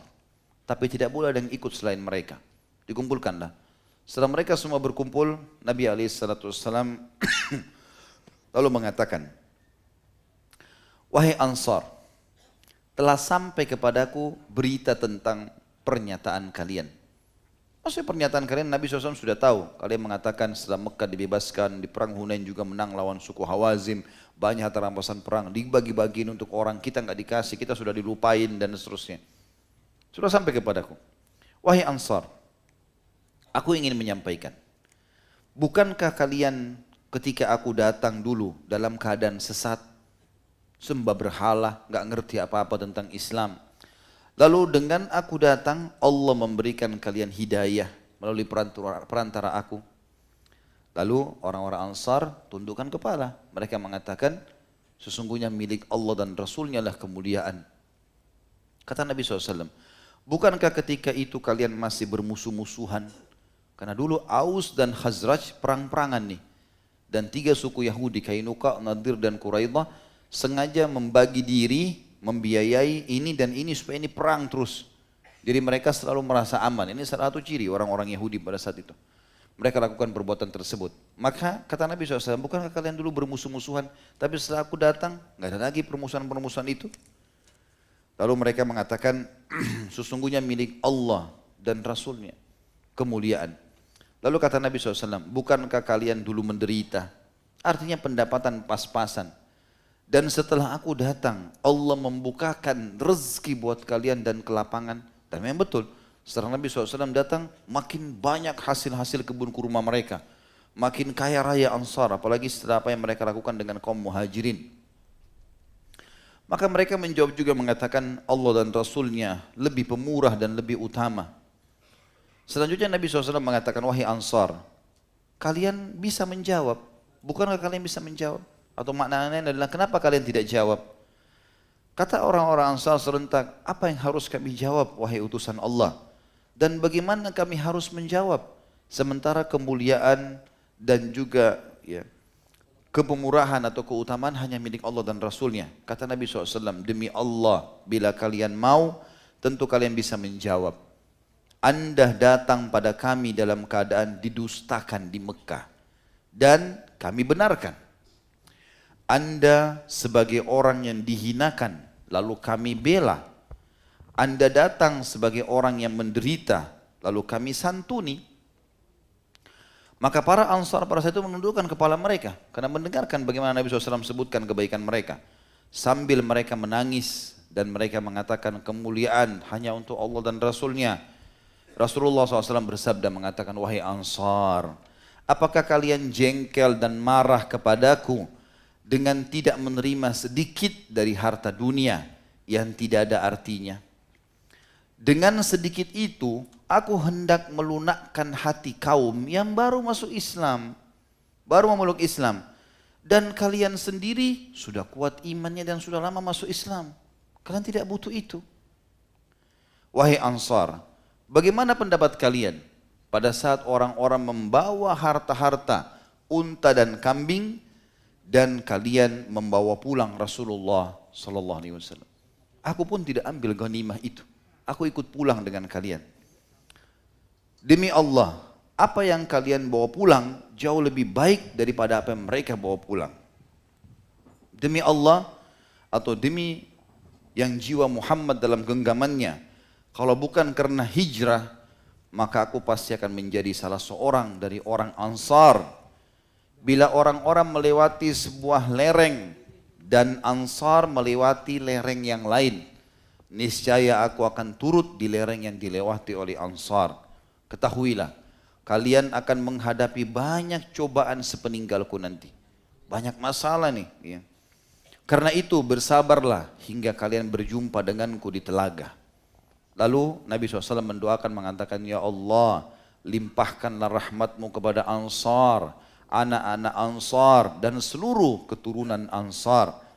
Mendengarkan pernyataan Nabi SAW, maka tidak satu orang pun dari Ansar kecuali mereka menutup wajah mereka dengan kain-kain imamah mereka. Kemudian mereka nunduk sambil menangis mengatakan, kami rela mendapatkan Allah dan Rasulnya sebagai pembagian jatah kami. Teman-teman sekalian, ini satu contoh yang lain. Betapa beratnya pengorbanan Ansar. Kita bayangkan lagi seperti tadi, kasus Sa'ad bin Rabi'. Mungkin yang tadi masih secara individu. Sekarang kita bicara yang lebih luas daripada itu. Kita bicara tentang masalah kita ikut berperang, kemudian kita merupakan pasukan inti, dan pada saat pasukan inti ini sudah memenangkan peperangan karena kekuatan kita, dan di pasukan ada orang-orang yang baru bergabung, ternyata panglima perang memberikan harta rampasan perang kepada mereka di depan mata kita. Kita nggak dapat apa-apa sama sekali, padahal kita pasukan inti. Mungkin pada saat itu terjadi pemberontakan kalau selain sahabat. Tapi orang-orang Ansar subhanallah masih bisa berkata santun dengan Nabi SAW. Dan waktu Nabi SAW tawarkan, mau harta dunia atau aku kembali dengan kalian? Maka mereka pun menangis sambil ridho dengan apa yang Nabi SAW sudah berikan. Padahal depan matanya nih, Fulan dapat, sampai waktu itu ada gelar namanya orang yang mendapat seratusan. Karena Nabi SAW memberikan 100 unta, 100 unta, 100 unta. Ini seratusan, banyak. 100 kambing, ya, dikasih 100 ukiyah emas dan perak, banyak di depan mata orang Ansar. Maka ini luar biasa teman-teman, bagaimana mereka bisa menerima itu, dan ini sebuah pujian yang luar biasa bagi kaum Ansar. Tentu keutamaan mereka banyak sekali ya, tapi saya cukupkan dengan itu. Tentunya itu durus dan ibar yang pertama, atau pelajaran yang kita bisa ambil yang pertama, bagaimana kedudukan orang-orang Ansar, dan perlu kita mengambil pelajaran dari kehidupan mereka. Ya, bagaimana mereka punya kedudukan yang luar biasa, dan ayat-ayat tadi yang saya bacakan itu luar biasa. Perlu kita jadikan sebagai suri tauladan. Berkorban untuk saudara muslim adalah sebuah keutamaan. Yang kedua yang kita bisa ambil pelajaran adalah bagaimana seseorang kalau sudah merasakan manisnya iman, maka dia akan nikmati apa yang sedang Allah perintahkan, dan dia akan kejar sampai akhir hayatnya. Karena tugas saya dan teman-teman sekalian antum di sini adalah istiqomah. Tugas kita itu. Setelah kita tahu kebenaran, udah istiqomah aja di atasnya. Kalau ada was-was syaitan yang mengatakan, oh apakah saya harus begini terus? Apakah sudah cukup begini? Saya sholat 5 waktu, saya pelihara jenggot, saya coba tidak isbal, saya coba pakai jilbab besar, pakai cadar, hadir majlis ilmu, cukupkah seperti ini? Jawabannya iya. Tinggal istiqomah saja. Karena memang sudah begitu sunnah Nabi SAW. Begitu dicontohkan oleh para sahabat. Mereka istiqomah sampai meninggal. Dan terus berbaharui agar kita bisa merasakan nikmatnya iman. Karena iman itu punya kelezatan. Dalilnya surah Al-Hujurat. Surah nomor 49 ayat 7 sampai ayat 8. Dan ini kita disunnahkan selalu membaca, dijadikan sebagai doa kita. Al-Hujurat surah nomor 49 ayat 7 sampai ayat 8 yang bunyinya A'udzubillahi minasyaitonirrajim. Wa'lamu anna fiikum Rasulullah law yuti'ukum fi katsirin minal amri la'anittum walakinna Allah habbaba ilaikumul imana wa zayyanahu fi qulubikum وَزَيَّنَ فِي قُلُوبِكُمْ وَكَرَّهَ إِلَيْكُمُ الْكُفْرَ وَالْفُسُوقَ وَالْعِصْيَانَ أُولَئِكَ هُمُ الرَّاشِدُونَ فَضْلًا مِنَ اللَّهِ وَنِعْمَةً وَاللَّهُ عَلِيمٌ حَكِيمٌ. Allah berfirman, ketahuilah, di tengah-tengah kalian ada utusan Allah. Baik itu bagi Muhajirin dan Ansar dan kita juga sekarang. Ada Rasulullah SAW sebagai suri tauladan. Kita seorang muslim, jelas Tuhan kita satu. La ilaha illallah, tidak ada sekutu bersama Allah, tidak ada Tuhan yang berhak disembah kecuali Allah. Kitab kita satu Al-Quran, Rasulullah SAW juga satu, penutup Nabi dan Rasul. Itu kan, agama kita satu. Maka harusnya kita faham, di tengah-tengah kita ada Rasulullah SAW. Pendapat adalah pendapat beliau, alaihi salatu wassalam. Satu-satunya guru dan kiai kita adalah Nabi Muhammad SAW. Yang lain ini adalah penyambung lidah. Kalau ada yang sesuai dengan ajaran beliau maka kita ikuti, tidak sesuai tentu kita tinggalkan. Kata Allah SWT, kalau seandainya kalian mau mengikuti apapun selain daripada utusan atau ajaran Rasulullah SAW, maka kalian akan sesat nantinya, akan menyimpang. Tetapi Allah mencintakan di dalam hati kalian keimanan. Dan Allah bisa menghiasi, kalau kalian mengikuti ajaran Nabi SAW, Allah akan cintakan iman dalam hati dan Allah akan hiasi dalam hati kalian dan Allah akan membuat kalian benci terhadap kekufuran, kefasikan dan juga kemaksiatan atau kedurhakaan. Ini termasuk doa. Dalam hadis Nabi SAW mengatakan Allah mahabbib ilainal iman. Ya Allah, buatlah kami mencintai iman itu. Wa zayyinhu fi qulubina, dan hiasi dalam hati kami. Wa qarrih ilainal kufra wal fusuqa wal isyan, dan buatlah kami benci terhadap kekufuran, kemaksiatan dan juga kedurhakaan. Waj'alna minar rasyidin, dan jadikanlah kami orang-orang yang mendapatkan petunjuk. Lalu Allah mengatakan dan mereka adalah orang-orang yang mendapatkan petunjuk. Fadlan minallahi wa ni'mah, itulah karunia dari Allah dan nikmat yang luas. Wallahu alimun hakim, dan Allah maha mengetahui dan juga maha bijaksana. Di dalam hadis Nabi SAW diriwayatkan Imam Bukhari, beliau bersabda, Thalathun man kunna fihi wajada halawatul iman. Ada 3 orang yang mutlak merasakan nikmatnya keimanan. Betul-betul dia rasa nikmat sekali dengan keimanan. Sudah enggak ada urusannya dengan masalah dunia ini. Jadi kecil dunia buat dia. Mau fitnah, mau cobaan, mau apa, sakit, semuanya kecil bagi dia. Apa saja dijalankan, yang penting perintah Allah. 3 golongan yang pasti mutlak merasakan kenikmatan iman. Yang pertama, ayyakunallaha wa rasuluhu ahabbu ilaihi mimma siwahuma. Pada saat dia sudah mencintai Allah dan Rasulnya melebihi dari keduanya. Artinya tidak ada lagi, ya. Mau ayahnya, mau istrinya, mau suaminya, mau anaknya, Allah dan Rasulnya. Haram, haram, halal, halal. Ini pasti dia akan merasakan kenikmatan iman, karena dia akan berkorban semuanya untuk Allah dan Rasulnya. Yang kedua, wa an yuhibbal mar'a la yuhibbu illa lillah. Pada saat seseorang bisa mencintai saudaranya muslim, dia tidak cintai kecuali karena Allah. Seperti kasus Sa'ad bin Rabi' radhiyallahu anhu ajma'in, ini luar biasa. Dan yang ketiga adalah ayyakrah an ya'uda fil kufri kama yakrah an yakzifa fin nar. Dia benci untuk kembali kepada kekufuran sebagaimana dia benci untuk dilemparkan ke dalam api. Ini 3 golongan yang merasakan kenikmatan iman. Apapun konsekuensinya, setelah dia masuk Islam, dia tidak akan pernah sama sekali meninggalkan keimanan itu. Pelajaran yang ketiga teman-teman sekalian adalah keutamaan ukhuwah dalam Islam. Keutamaan ukhuwah dalam Islam. Bagaimana memang ini ditekankan dalam sahabat yang mulia, karena beliau menjadi tokoh nomor 1 dalam masalah ukhuwah ini. Saya akan sebutkan banyak sekali keutamaan-keutamaan tentunya. Di antaranya ulama mengatakan ukhuwah dalam Islam ini mengalahkan, atau persaudaraan dalam Islam mengalahkan persaudaraan sekandung. seibu dan seayah. Karena kalau orang yang sekandung, dasarnya punya hak. Memang dasarnya punya hak. Dan kita dari kecil sudah tahu kalau ini adalah saudara kita dan dia punya hak. Tetapi ukhuwah, persaudaraan dalam Islam, orang baru dikenal. Tapi kita sudah bisa berkorban untuknya, ini sebuah hal yang luar biasa. Dan yang paling menonjol dalam masalah ukhuwah adalah ketakwaan. Bagaimana kita memilih teman yang paling bertakwa. Cari di antara teman-teman di majelis ilmu, ya, para orang-orang yang suka dengan agama dan cinta dengan agama ini, yang sangat dekat dengan Allah SWT, yang kita lihat kebaikannya lalu kita menjalin hubungan dengannya. Karena patokannya adalah takwa. Semua muslim ada konsep ukhuwahnya. Lebih jelas lagi begini. Ukhuwah dalam Islam ulama bagi dua. Ada ukhuwah khusus, ada ukhuwah umum. Ukhuwah khusus ini teman-teman kita memilih individual saja. Jadi kita cari siapa orang yang saleh, kalau laki-laki sama laki-laki, perempuan sama perempuan, ya sesama jenis dalam masalah ini kita cari yang saleh bagi laki-laki dan saleh bagi perempuan sesama jenis. Kemudian dia mengatakan pada temannya, aku mencintai kamu karena Allah. Ini ukhuwah khusus. Seperti kasus Sa'ad bin Rabi' dipersaudarakan dengan Abdurrahman bin Auf. Ada ukhuwah umum, semua yang syahadat adalah saudara kita.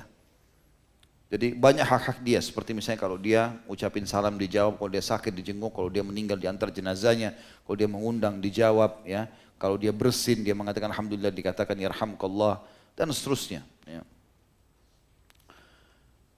Takwa ini yang merupakan simbol dari ukhuwah itu disebutkan oleh Nabi SAW di dalam sabdanya, la farqa baina Arabin wa ajamin illa bittaqwa. Tidak ada perbedaan antara orang Arab dan orang Ajam kecuali dari ketakwaan. Dan juga Allah mengatakan dalam Al-Quran, inna akramakum indallahi atqakum. Orang yang paling Allah muliakan adalah orang yang paling bertakwa di antara kalian. Banyak hadis yang menjelaskan masalah ukhuwah, di antaranya adalah kita bicara ukhuwah umum, ya, ukhuwah umum. Dan juga ukhuwah khusus, ya, itu dua-duanya. Tapi ada beberapa dalil yang berhubungan dengan ukhuwah umum, ini lebih banyak kenanya kepada ukhuwah umum, semua muslim saudara.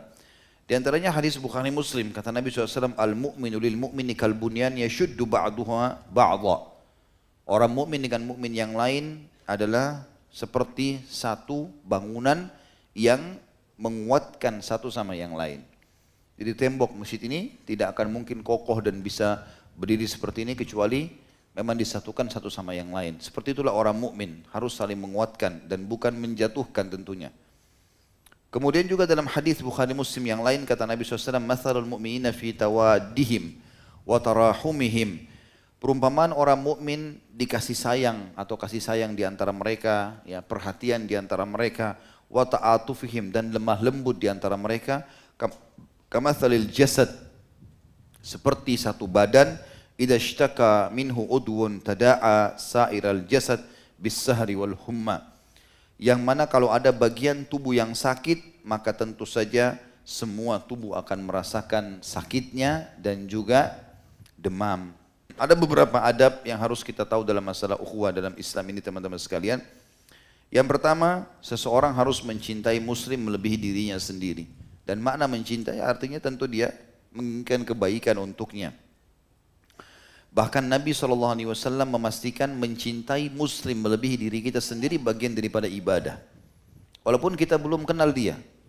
Tapi kalau kita tahu dia muslim, berarti kita mencintai dia melebihi dari diri kita sendiri. Sebagaimana sabda Nabi SAW, la yu'minu ahadukum hatta yuhibbu li akhihi ma yuhibbu li nafsi. Hadis Bukhari Muslim. Tidak dianggap sempurna iman seseorang di antara kalian sampai dia mencintai untuk saudaranya muslim apa yang dia cintai buat dirinya sendiri. Ya, jadi apa saja kita suka buat diri kita, maka kita harus dahulukan saudara kita muslim. Apa saja. Tadi saya kasih contoh masalah makanan, antri di kamar mandi, apalah semuanya. Maka seorang muslim punya ciri khas untuk mendahulukan saudaranya. Juga dalam hadis riwayat Muslim yang lain, kata Nabi SAW, la tahasadu. Jangan kalian saling iri wahai muslimin.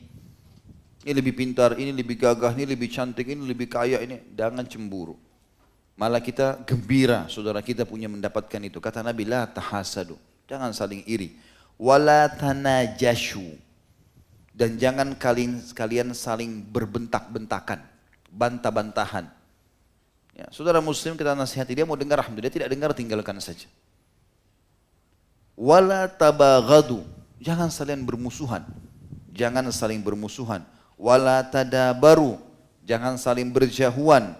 Wala yabi'u ba'dukum ala bai'i ba'd, dan jangan bertransaksi di atas transaksi saudaranya. Wa kunu ibadallahi ikhwana, dan jadilah kalian semua saudara-saudara atau hamba-hamba Allah yang saling bersaudara. Ini poin pertama dalam masalah adab ukhuwah. Kita harus mencintai seorang muslim melebihi kita mencintai diri kita sendiri. Yang kedua, kita harus mengucapkan salam kepadanya, memulainya lebih baik, atau menjawab salamnya kalau dia mengucapkan salam, menjenguknya kalau dia sakit, mengantar jenazahnya, kenal atau tidak kenalin, ya, bisa masuk dalamnya. Kemudian menjawab undangannya dan juga mengatakan yarhamkallah bagi laki-laki dan yarhamkillah bagi perempuan kalau dia bersin dan mengatakan alhamdulillah. Kemudian juga memberinya nasihat. Semua itu terangkum dalam sabda Nabi SAW dalam hadis Bukhari Muslim, hakul muslimi ala muslimi khams. Hak muslim terhadap muslim yang lain ada 5. Raddus salam, menjawab salamnya atau mengucapkan salam kepadanya. Wa iyadatul marid, menjenguk orang yang sakit. Wattiba'ul janaiz, mengantar jenazahnya. Wa ijabatud da'wa, dan menjawab undangannya. Wa tashmitul atish, dan mendoakan orang yang sedang bersin kalau dia mengatakan alhamdulillah dengan kita mengatakan yarhamkillah kalau perempuan dan yarhamkallah kalau laki-laki. Juga sabda Nabi SAW dalam hadis Bukhari Muslim, udul maridha, jenguklah orang-orang sakit, kenal atau tidak kenal. Wa at'imul ja'i', dan berikanlah makan orang-orang lapar. Wa fukkul 'ani atau al-asir, artinya bebaskanlah orang-orang yang tertawan. Kemudian sabda Nabi SAW juga yang sahih. Kata Nabi SAW dalam hadis riwayat Bukhari Muslim, hakul muslim ala muslim khams. Ya, ini sudah kita sebutkan tadi. Adalah hadis Bukhari dan hadis Imam Ahmad juga disebutkan, idastansaha ahadukum akhahu falyansah lahu. Kalau seandainya salah seorang di antara kalian diminta nasihat oleh saudaranya atau dia butuh nasihat, maka nasihatilah. Itu yang kedua. Bagaimana dia menjawab salamnya, menjenguknya kalau sakit, mengantar jenazah dan seterusnya. Yang ketiga, memenangkannya dan menolongnya. Dan tidak boleh menzaliminya, juga tidak boleh merendahkannya. Sebagaimana sabda Nabi SAW di dalam hadis yang masyhur riwayat Bukhari Muslim, unsur akhaka zaliman aw mazluma, tolonglah saudaramu muslim dalam keadaan dia berbuat zalim atau dia terzalimi. Wa su'ila sallallahu alaihi wasallam an kaifiyati nusratihi wa huwa zalim. Lalu ditanya kepada Nabi SAW, bagaimana kita memenangkan saudara muslim sementara dia berbuat zalim? Qala ta'khud fawqa yadayhi, engkau memegang tangannya, ta'juzuhu an zulmin wa tahulu bainahu wa baina fi'lih, engkau memisahkan dia dengan perbuatan kezalimannya itu. Fadzalika nasruka lah, dan itulah pertolonganmu untuknya. Juga sabda Nabi SAW, kullu muslimin alal muslimi haram, kullul muslimi alal muslimi haram, damuhu wa maluhu wa irdu. Hati-hati dengan hadis ini teman-teman. Semua muslim terhadap muslim yang lain hukumnya haram mutlak. Yang pertama adalah darahnya, nggak boleh ditumpahkan. Dan diajak bertengkar, hindari. Kalau kita diserang tiba-tiba kita berusaha mengingatkan, tidak mau kita membela diri, itu lain. Tapi tidak boleh nih, tumpahkan darahnya dengan alasan apapun. Baik itu sengaja atau cuma iseng, bercanda. Akhirnya membuat dia celaka. Wa maluhu, dan hartanya. Tidak boleh buat proposal bohong, mau utang bohong, apalah, manipulasi data. Wa irdu, dan juga kehormatannya, nama baiknya, tidak boleh dicoreng. Tidak boleh sengaja diolok-olok. Ya. Juga sabda Nabi SAW dalam hadis Bukhari Muslim, al-muslimu man salimal muslimuna min lisani wa yadih. Orang muslim yang sebenarnya sejati adalah orang muslim yang menyelamatkan muslim yang lain dari bahaya lidah dan juga tangannya. Juga dalam hadis sahih riwayat Ahmad, Tirmidzi dan Hakim, kata Nabi SAW, al-mu'minu man aminahul mu'minuna ala anfusihim wa amwalihim. Orang mukmin yang sejati adalah orang mukmin yang mukmin yang lain merasa aman terhadap diri mereka dan harta mereka darinya, dari orang itu. Jadi kalau ada orang muslim, kita biar dekat dengan dia, dekat dengan hartanya, atau kita berada di rumahnya, dia selalu merasa aman karena kejujuran dan kebaikan kita. Juga hadis yang lain riwayat Tirmidzi, kata Nabi SAW, man radda irdi akhihi raddallahu an wajhihi nara yaumal qiyamah. Siapa yang menjaga kehormatan saudaranya, bukan malah mengekspos sana sini kesalahan apa saja segala macam. Siapa yang menolak atau menjaga kesucian kehormatan nama baik saudaranya, maka Allah akan juga menolak dan menjauhkan wajahnya dari api neraka pada hari kiamat. Juga sabda Nabi SAW dalam riwayat Imam Muslim, al-muslimu akhul muslim, la yadhlimu wa la yakhdhuluhu wa la yahkirah. Orang muslim adalah saudara muslim yang lain, tidak boleh dia menzaliminya, tidak boleh dia menelantarkannya. Tahu ini susah, ditelantarkan. Dan tidak boleh dia menghinanya. Tidak boleh zalim, mengambil haknya atau tidak memberikan haknya. Tidak boleh menelantarkan, tahu dia susah tapi kita tidak mau tahu masa bodoh. Dan tidak boleh menghinanya. Juga dalam hadis yang lain riwayat Ahmad dan Abu Dawud dengan sanad sahih, kata Nabi SAW, la yahillu li muslimin ayyurawwi'a muslima. Tidak halal sama sekali seorang muslim sengaja menakut-nakuti saudaranya muslim yang lain. Juga hadis Nabi SAW yang masyhur sekali, hadis riwayat Ahmad, Abu Dawud, Nasai, Hakim dengan sanad hasan, kata Nabi SAW, man ista'atakum billahi fa'idhu. Siapa yang telah meminta tolong kepada kalian atas nama Allah, tolonglah dia. Minta pertolongan, tolonglah dia. Wa man sa'alakum billahi fa'atu. Dan siapa yang meminta bantuan kepada kalian karena Allah, bantulah dia. Wa man da'akum fa'ajibuh. Dan siapa yang undang kalian, jawablah. Wa man sana'a ilaikum ma'rufan fakafi'uh. Siapapun yang membuat kebaikan buat kalian, balas yang setimpal dengan kebaikan itu. Fa illam tajidu ma tukafi'unahu bihi fad'u lahu hatta tarau annakum qad kafa'tumu. Kalau kalian tidak mendapatkan sesuatu yang kalian bisa berikan kepada saudara kalian yang telah membantu kalian, maka doakanlah mereka sampai muncul perasaan merasa sudah cukup membantu dia. Banyak hadis yang lain itu riwayat Imam Muslim, seperti misalnya Nabi SAW mengatakan, wallahu fi aunil abdi ma kana al-abdu fi auni akhi. Dan Allah selalu memenuhi kebutuhan seorang hamba selama dia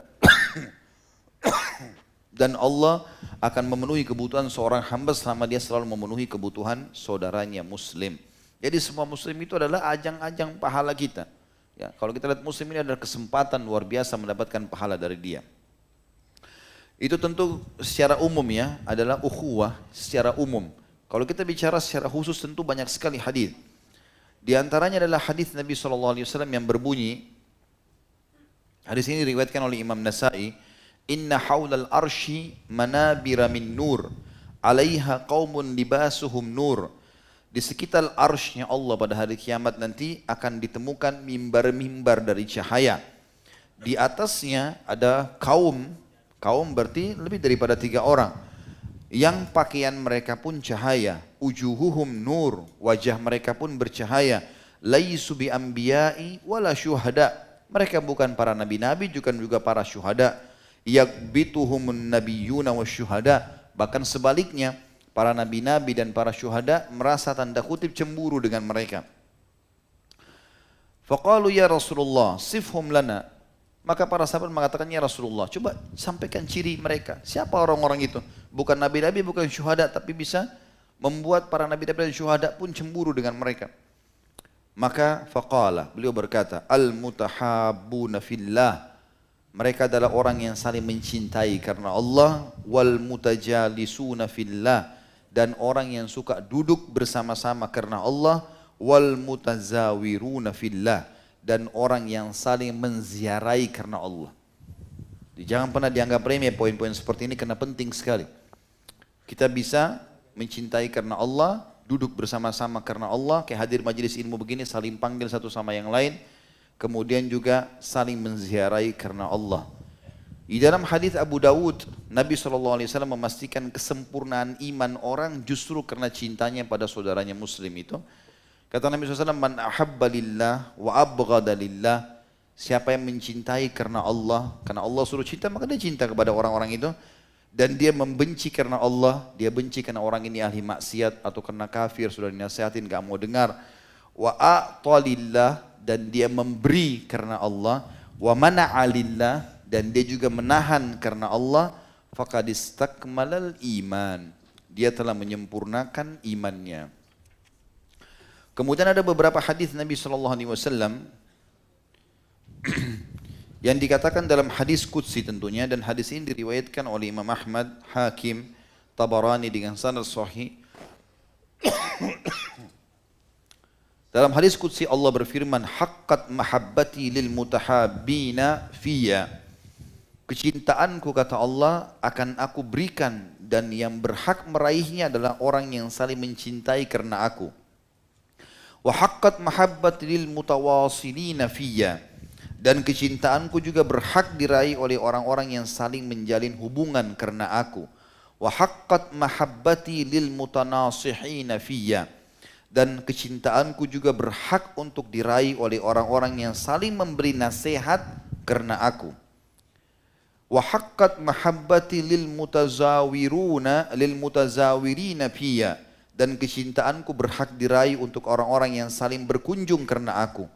Wa haqqat mahabbati lil mutabadzilina fiyya, dan kecintaanku berhak diraih oleh orang-orang yang saling merendahkan diri karena aku. Silakan duluan, silakan dahulukan saudara muslim, merendah karena Allah. Wal mutahabbuna fiyya ala manabirin min nurin, dan juga hak cintaku akan diraih oleh orang yang saling mencintai karena aku, dan mereka nanti akan berada di atas mimbar-mimbar yang cahaya atau bercahaya.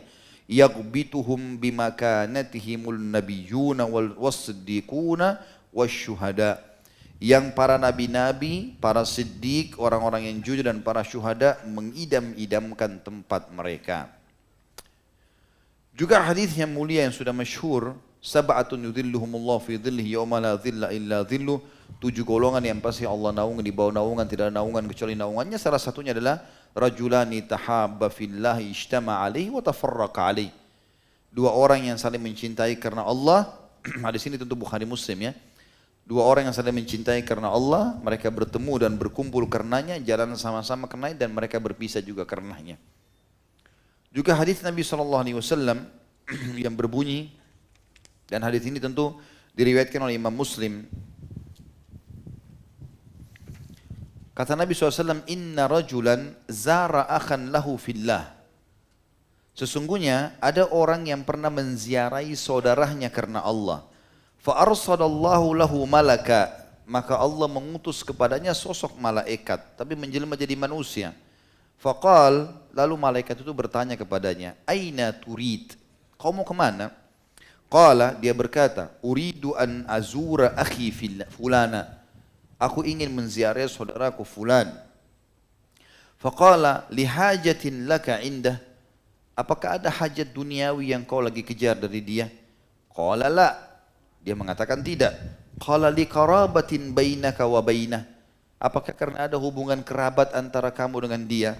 Qala la, dia berkata tidak. Qala fa bi ni'matin laka indah, apakah ada satu kenikmatan yang sedang kamu kejar? Luas sekali maknanya. Ada makanan favoritmu kah? Ada pakaian yang kamu sedang ini, transaksi jual beli kah? Qala la, dia mengatakan tidak.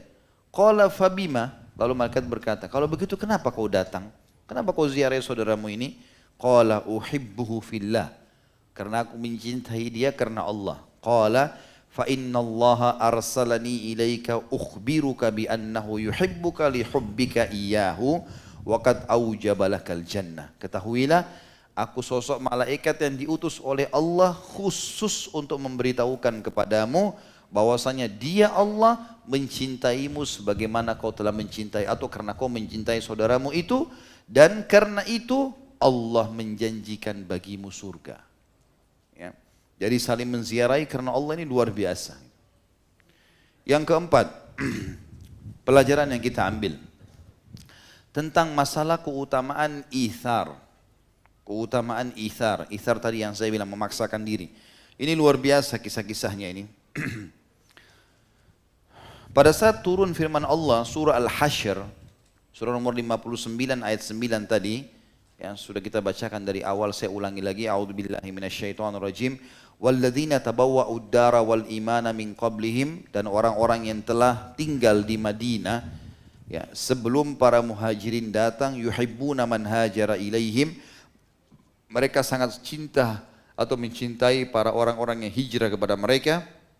Wala yajiduna fi sudurim hajatan mimma utu, dan mereka tidak pernah cemburu terhadap apa yang diberikan kepada para muhajirin itu. Wa yu'thiruna ala anfusihim, kalimat ini ya, wa yu'thiruna ala anfusihim, dan mereka memaksakan diri.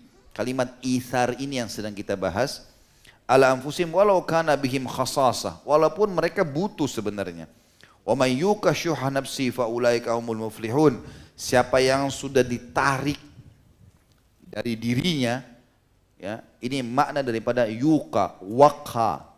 Orang Arab mengatakan, kalau teman-teman hafal dua iftitah ya, yang apa? Wa nakkini minadz-dzunubi. Apa lanjutannya? Masih hidup enggak ini? Jangan sampai sudah inna lillahi wa inna ilaihi raji'un. Jadi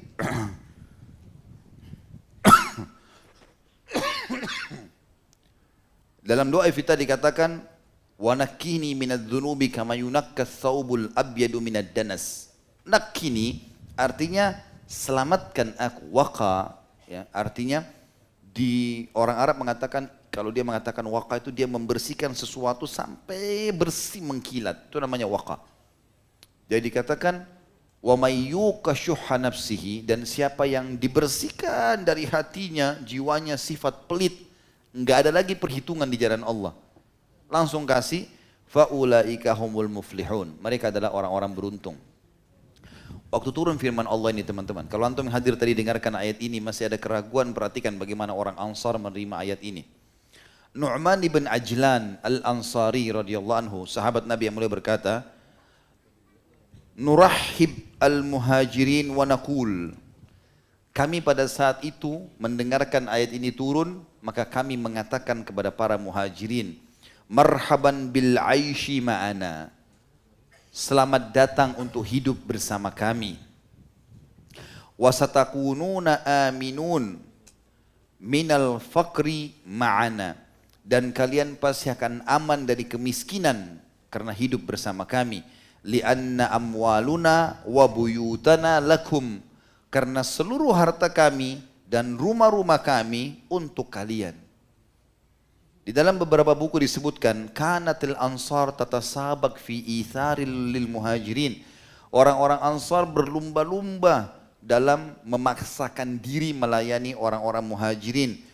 Wa yasna'una qur'ah min ajli dzalik, dan mereka sampai membuat undian untuk mendapatkan siapa di antara mereka yang akan melayani seorang muhajir.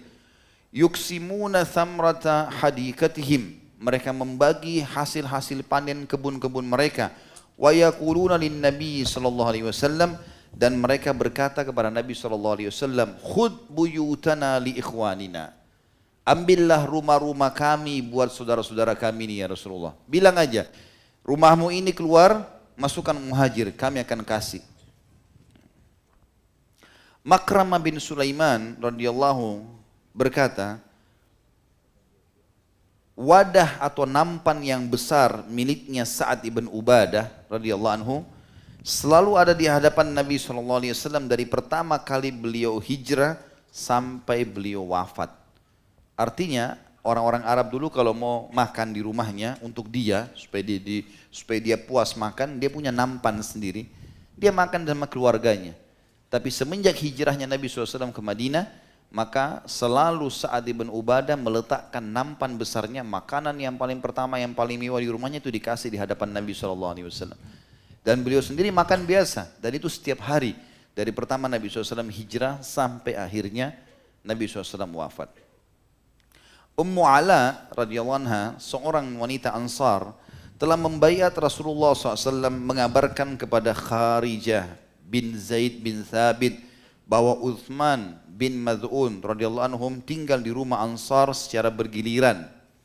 Itu karena kaum Ansar mengadakan undian untuk menentukan siapa yang akan mendapatkan giliran melayani Muhajirin, dan agar adil semua Ansar mendapatkan giliran. Jadi kalau ada orang Muhajirin sudah 2 hari di rumah kamu, di rumah saya lagi, pindah di rumahnya. Temannya lagi bilang sudah 2 hari di rumah saya, digilir orang tersebut. Dan mereka bersaing siapa yang memberikan terbaik untuk saudaranya itu. Dikatakan dalam riwayat lain bahwasanya kaum Ansar secara keseluruhan membagi setengah hasil panen mereka kepada Nabi SAW. Setiap hasil panen dibawa setengah, isi kebun itu dibawa ke masjid. Ya Rasulullah, bagi untuk Muhajirin. Bukan mereka yang bagi, Anda yang bagi ya Rasulullah. Setiap kali panen. Ansar juga berkata kepada Nabi SAW, wahai Rasulullah, ambillah rumah-rumah kami untuk Muhajirin. Namun Nabi SAW sempat menolak dan membangun perumahan untuk para Muhajirin, tapi di atas tanah yang sudah diwakafkan oleh orang-orang Ansar. Anas bin Malik radhiyallahu anhu berkata, seseorang dari Ansar memberikan pohon-pohon kurma yang sudah atau siap panen kepada Nabi SAW, agar diberikan kepada Muhajirin. Jadi pohon luar biasa teman-teman sekalian, pohon kurma pas sudah mau berbuah, sekian puluh kurma, langsung dikatakan ya Rasulullah ini ambil kasih orang Muhajirin. Padahal dia mau panen ini. Pertemukan dengan orang yang biasa punya 1 pohon mangga dibungkus-bungkus pakai plastik. Dijaga setiap hari. Baru orang melilit, apa lihat-lihat? Nah, bakhil. Kata Nabi, ya, sahabat yang meriwayatkan ini Anas bin Malik berkata, lalu Nabi SAW memberikan pohon-pohon kurma tersebut kepada Ummu Aiman, ibunya Usama bin Zaid. Usama bin Zaid sama Zaid bin Harithah sama ibunya Ummu Aiman adalah pembantu Nabi SAW dari Muhajirin. Nabi SAW kasih kepada mereka. Seluruh Ansar selalu sibuk setiap hari. Kerjanya mereka adalah membicarakan di rumahnya makanan apa, pakaian apa, dan apa yang akan kita berikan kepada Muhajirin. Seluruhnya. Ummu Ala al-Ansari meriwayatkan ketika harta rampasan perang Bani Nadhir di tangan Nabi SAW. Saya pernah ceritakan, kalau teman-teman masih ingat, saya ulangi lagi. Ada 3 suku Yahudi di Madinah, Qainuqa, Nadir, dan Quraidah. Qainuqa diusir karena pernah mempermalukan seorang wanita muslimah yang dirobek bajunya. Suku Nadir ini pernah Nabi SAW datang ke pemukiman mereka. Kemudian Nabi SAW istirahat di bawah sebuah rumah. Lalu mereka mau lemparin batu dari atas, mau bunuh Nabi SAW. Tapi wahyu turun menyampaikan. Lalu Nabi SAW pulang menyusun pasukan muslimin lalu mengepung Bani Nadir. Bani Nadir ini suku besar. Jadi di dalam kota Madinah mereka juga punya benteng. Di dalam benteng itu ada sekian ratus rumah, sekian ribu rumah malah. Pasukannya Bani Nadir, pasukan yang siap perang 1.000 orang. Penduduk dalam bentengnya itu bisa mencapai ya 7.000, 8.000 orang. Di dalam itu ada peternakan, ada perkebunan, ada pasar, lengkap. Satu benteng itu semua jadi tawanan, jadi dari harta rampasan perang. Maka Nabi SAW itu sempat mengepung dan orang-orang Ansar bersama mereka. Bersama Nabi SAW. Waktu sudah berhasil suku Nadir takluk di tangan Nabi SAW, Nabi SAW berkata kepada Thabit bin Qais radhiyallahu anhu majma'in, datangkan kaummu kepadaku, orang-orang Ansar. Kata Thabit, apakah kaum Khazraj saja ya Rasulullah? Atau sama Aus? Kata Nabi SAW semuanya. Ansar, Aus dan Khazraj. Setelah semuanya hadir, maka Nabi SAW memuji Allah serta menyebut-nyebut kebaikan Ansar yang memberikan harta benda dan tempat tinggal mereka kepada para Muhajirin, serta sifat ithar mereka. Mereka mau berlumba-lumba membantu dan memberikan saudaranya muslim, saudaranya yang datang muhajir. Lalu Nabi SAW bersabda, perhatikan kalimat ini teman-teman. Apa kata Nabi SAW? Jika kalian ingin, aku akan membagikan harta rampasan yang sedang Allah amanahkan dari suku Nadir untuk kalian dan untuk muhajirin. Ini sekarang harta rampasan perang depan mata kalian halal ghanimah. Bisa aku bagikan. Aku kasih kalian, aku juga kasih muhajirin. Adapun bagian muhajirin untuk mengganti biaya hidup dan tempat tinggal yang kalian tanggung selama ini. Aku akan bagi dua nih, suku Nadhir kita bagi dua, muhajirin dan ansar. Tapi muhajirin gak dapat bagian mereka. Karena itu akan aku berikan kepada kalian semua hai ansar sebagai balasan. Kalian sudah membiayai hidup mereka sekian lama, makan, minum, tidur, pakaian segala macam. Atau jika kalian setuju, aku akan memberikan bagian mereka semua dan mereka setelah itu harus keluar dari rumah-rumah kalian. Atau pilihan lain, kalian dapat bagian kalian, muhajirin juga dapat bagiannya, tetap dapat, tidak dikasih kepada kalian, tapi dengan syarat mereka harus keluar dari rumah-rumah kalian. Mereka sudah harus mandiri. Perhatikan teman-teman, ya kalau pilihan ini ditawarkan kepada kita. Apa yang akan kita lakukan? Seperti Ansar kah? Lihat orang Ansar. Mendengar penawaran tersebut, Sa'ad ibn Ubadah dan Sa'ad ibn Mu'ad dua pimpinan Ansar berkata, wahai utusan Allah, bagikan saja semua harta itu, Nadhir, kepada saudara kami muhajirin, dan plus biarkan mereka tetap tinggal bersama kami di rumah-rumah kami seperti sekarang. Ya? Tangkap kisahnya ya?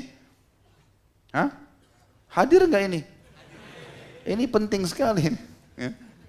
Bagaimana pada saat itu mereka ditawarkan harta rampasan perang, sekian ribu ekor kuda, unta, kebun kurma, emas, harta lengkap satu suku. Satu negara ini kayak dikuasai gitu ya. Semua jadi ghanimah. Kata Nabi SAW, saya mau bagi dua nih. Setengah kalian hai ansar, setengah muhajirin, kami bagi. Tapi muhajirin gak terima hartanya. Harta muhajirin rampasan perang kami bayarkan. Saya bayarkan kepada kalian sebagai tebusan karena kalian sudah biayai mereka. Jadi sama saja suku Nadir semuanya ansar dapat. Atau saya kasih haknya muhajirin, kalian dapat hak kalian, muhajirin dapat hak kalian. Tapi dengan syarat mereka harus keluar dari rumah kalian. Sudah harus mandiri, sudah punya duit sekarang. Ya. Apa jawaban orang-orang muhajirin? Ya Rasulullah, semua harta suku Nadir kasih muhajir. Gak ada buat kami. Ini. Tambah lagi, biarkan mereka tetap tinggal di rumah kami seperti sekarang. Jadi ithar yang luar biasa gitu. Lalu seluruh ansar pada saat mendengarkan pernyataan dua pimpinan mereka Sa'ad bin Ubadah dan Sa'ad bin Mu'ad radhiyallahu anhum berkata, kami setuju dan kami rela menerima keputusan itu wahai utusan Allah. Maka Rasulullah SAW berdoa, ya Allah limpahkanlah rahmatmu pada ansar dan juga keturunan-keturunan ansar. Rasulullah SAW lalu membagikan seluruh harta rampasan Nadhir kepada muhajirin. Dan hanya ada dua orang dari ansar yang dapat, yaitu Abu Dujana dan Sahal ibn Hunayf radhiyallahu anhu karena butuhnya dia atau mereka pada harta tersebut. Bayangkan teman-teman sekalian sudah numpang di rumah, dikasih harta rampasan perang semuanya, tapi ini tidak berbekas pada diri mereka. Mereka lihat depan matanya, para muhajirin pakai kuda itu. Ya kalau kita pakai mobil, dikasih rumah, dikasih segala macam, tapi tetap numpang, tinggal di rumah itu karena mereka tidak mau lepas keutamaan pahala itu. Rasulullah SAW juga pada saat itu memberikan atau berkumpul dengan para muhajirin. Karena muhajirin berkata, ya Rasulullah, sesungguhnya kami belum pernah menemui kaum sedermawan dan begitu setia kawan melebihi kaum ansar. Enggak ada orang seperti mereka nih. Luar biasa perbuatannya. Mereka telah mencukupi kehidupan kami dan mengikut sertakan kami dalam setiap kegembiraan mereka. Karena itu kami khawatir semua pahala Allah akan jatuh pada mereka. Mereka dapat semua nih pahala. Makan, minum, pakaian, semua ini kita jadi tidak ada pahalanya muhajirin. Ansar semua yang panen. Dan luar biasa, belum pernah kami temukan seperti itu. Harta suku Nadir semuanya dikasih, plus kita dipaksa tinggal di rumahnya. Gitu kan. Maka Nabi SAW menjawab mengatakan, kalian tetap juga bisa mendapatkan pahala yang sama selama kalian tetap memuji kebaikan mereka, berterima kasih pada mereka, dan selalu mendoakan mereka. Dan ini juga pelajaran penting teman-teman sekalian. Artinya kalau ada orang berbuat baik sama kita, kita harus balas juga dengan kebaikan. balas dengan kebaikan-kebaikan supaya memang kita bisa mendapatkan pahala yang sama. Ya. Yang terakhir sebagai penutup teman-teman sekalian adalah keutamaan jihad dan syahadah. Dan ini sudah sering tentunya kita sampaikan, tapi saya sampaikan beberapa poin di sini. Yang pertama firman Allah Subhanahu wa taala, karena Sa'd bin Rabi' mati syahid di perang Uhud, dan ini juga berhubungan dengan masalah jihad. Allah Subhanahu wa taala menjelaskan dalam surah Al-Baqarah surah nomor 2 ayat 216. A'udzu billahi minasyaitonir rajim. Kutiba alaikumul qitalu wa huwa kurhul lakum. Telah diperintahkan buat kalian untuk berperang, meninggalkan keluarga, meninggalkan pekerjaan, tumpah darah, bisa luka segala macam, dan kalian tidak suka sebenarnya itu. Wa asa an takrahu syai'an wa huwa khairun lakum. Tapi bisa saja sesuatu yang kalian tidak suka itu justru paling baik buat kalian atau sangat baik buat kalian. Karena orang kalau sudah mati syahid baru dia lihat, oh ya, sampai kata Nabi SAW, kalau masih ingat kemarin kita sempat jelaskan di kisah Jabir bin Abdullah waktu ayahnya meninggal mati syahid di perang Uhud, Abdullah. Kata Nabi SAW, tidak ada orang yang diajak bicara sama Allah kecuali dari belakang hijab, kecuali ayahmu. Jabir bin Abdullah diajak bicara langsung. Yang kata Allah SWT, wahai hambaku mohonlah, minta apa saja. Kata dia, ya Allah, saya tidak minta apa-apa lagi, sudah cukup. Ya. Kata Allah, mintalah. Dan pada saat dia melihat tidak ada lagi peluang kecuali harus minta, maka dia mengatakan, aku minta ya Allah kembalikan aku di dunia supaya aku terbunuh lagi mati syahid. Dan dalam hadis yang lain dikatakan tidak ada orang yang berharap kembali ke dunia kecuali orang yang mati syahid. Bukan untuk bekerja, nikmati makanan favorit, kumpul sama keluarga, enggak. Tapi untuk terbunuh lagi. Berarti memang ada kebaikan di situ. Hanya memang kita belum tahu. Allah mengatakan, dicatatkan buat kalian perang. Kalian tidak suka itu. Wa huwa kurhun lakum. Tapi Allah bilang, wa asa an takrahu syai'an wa huwa khairun lakum. Bisa saja kalian benci sesuatu tapi itu baik buat kalian. Wa asa an tuhibbu syai'an wa huwa syarrun lakum. Bisa saja kalian suka sesuatu tapi itu buruk buat kalian. Wallahu ya'lamu wa antum la ta'lamun. Allah sangat tahu dan kalian tidak tahu masalah itu. Juga Allah pastikan dalam surah Al-Imran, surah nomor 3, ayat 169 sampai 171, tidak ada orang yang terbunuh di medan perang, kemudian mereka mati, tapi mereka hidup. Mereka bahkan lebih hidup daripada kita, karena abadi, sudah tidak akan lagi merasakan kematian.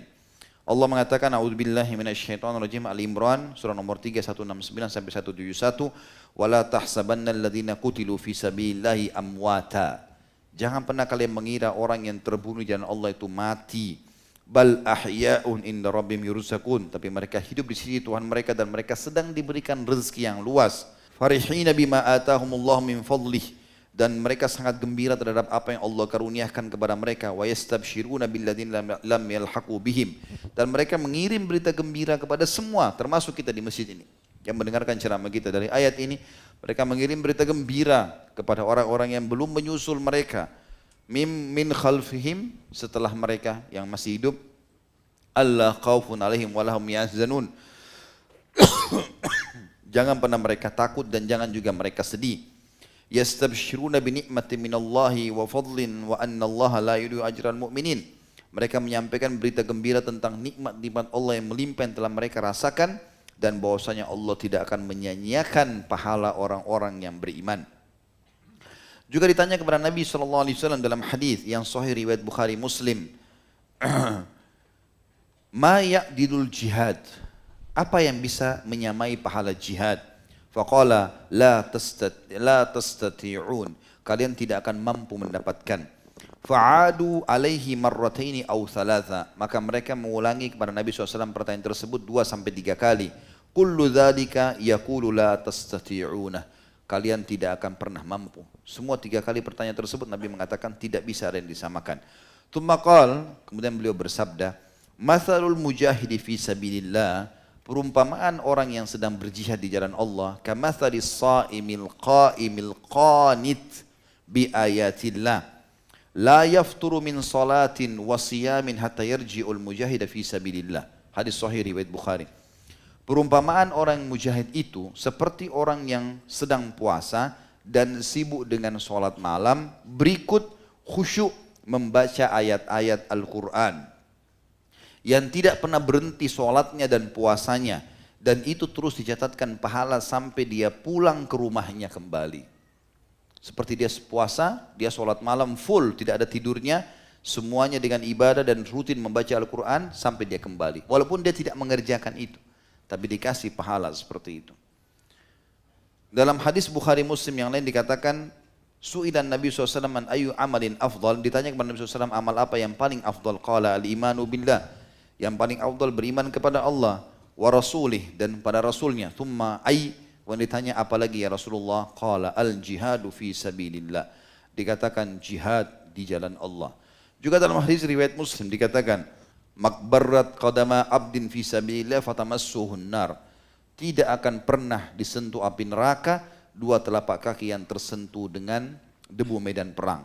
Dan sebagai penutup teman-teman sekalian adalah hadis Nabi SAW, hadis sahih, ribatu yawman wa layla khairu min siyami syahrin wa qiyamih, mengikat diri satu hari di jalan Allah sehari semalam di medan perang, walaupun belum ada peperangan, berjaga-jaga saja lebih baik daripada puasa sebulan dan sholat malam sebulan.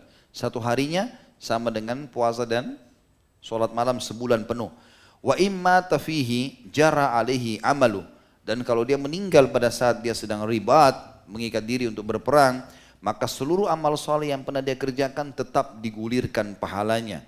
Dikatakan wa imma tafihi jara alaihi amaluhu alladhi kana ya'mal wa ujriya alaihi rizquhu wa amina minal fitan, dan akan dipenuhi segala rezekinya. Artinya sebagian ulama hadis mengatakan di alam barzah dapat rezeki, juga di keluarganya yang dia tinggal akan mendapatkan maksimal rezeki. Tidak ada mujahid mati syahid lalu keluarganya terbengkalai. Allah SWT akan utus orang-orang untuk membiayai hidupnya, dan pasti dia akan selamat dari fitnah-fitnah, terutama fitnah kuburan dan juga fitnah hari kiamat nantinya. Ini teman-teman yang bisa kita ambil pelajaran dari tokoh kita Sa'ad bin Rabi' radhiyallahu anhu. Semua kita termasuk orang yang mengikuti beliau dan juga menjadi orang yang bersama beliau di surga firdausnya Allah SWT tanpa hisab insyaAllah, dan semoga jejaknya bisa kita ikuti dan kita juga wariskan kepada anak cucu kita.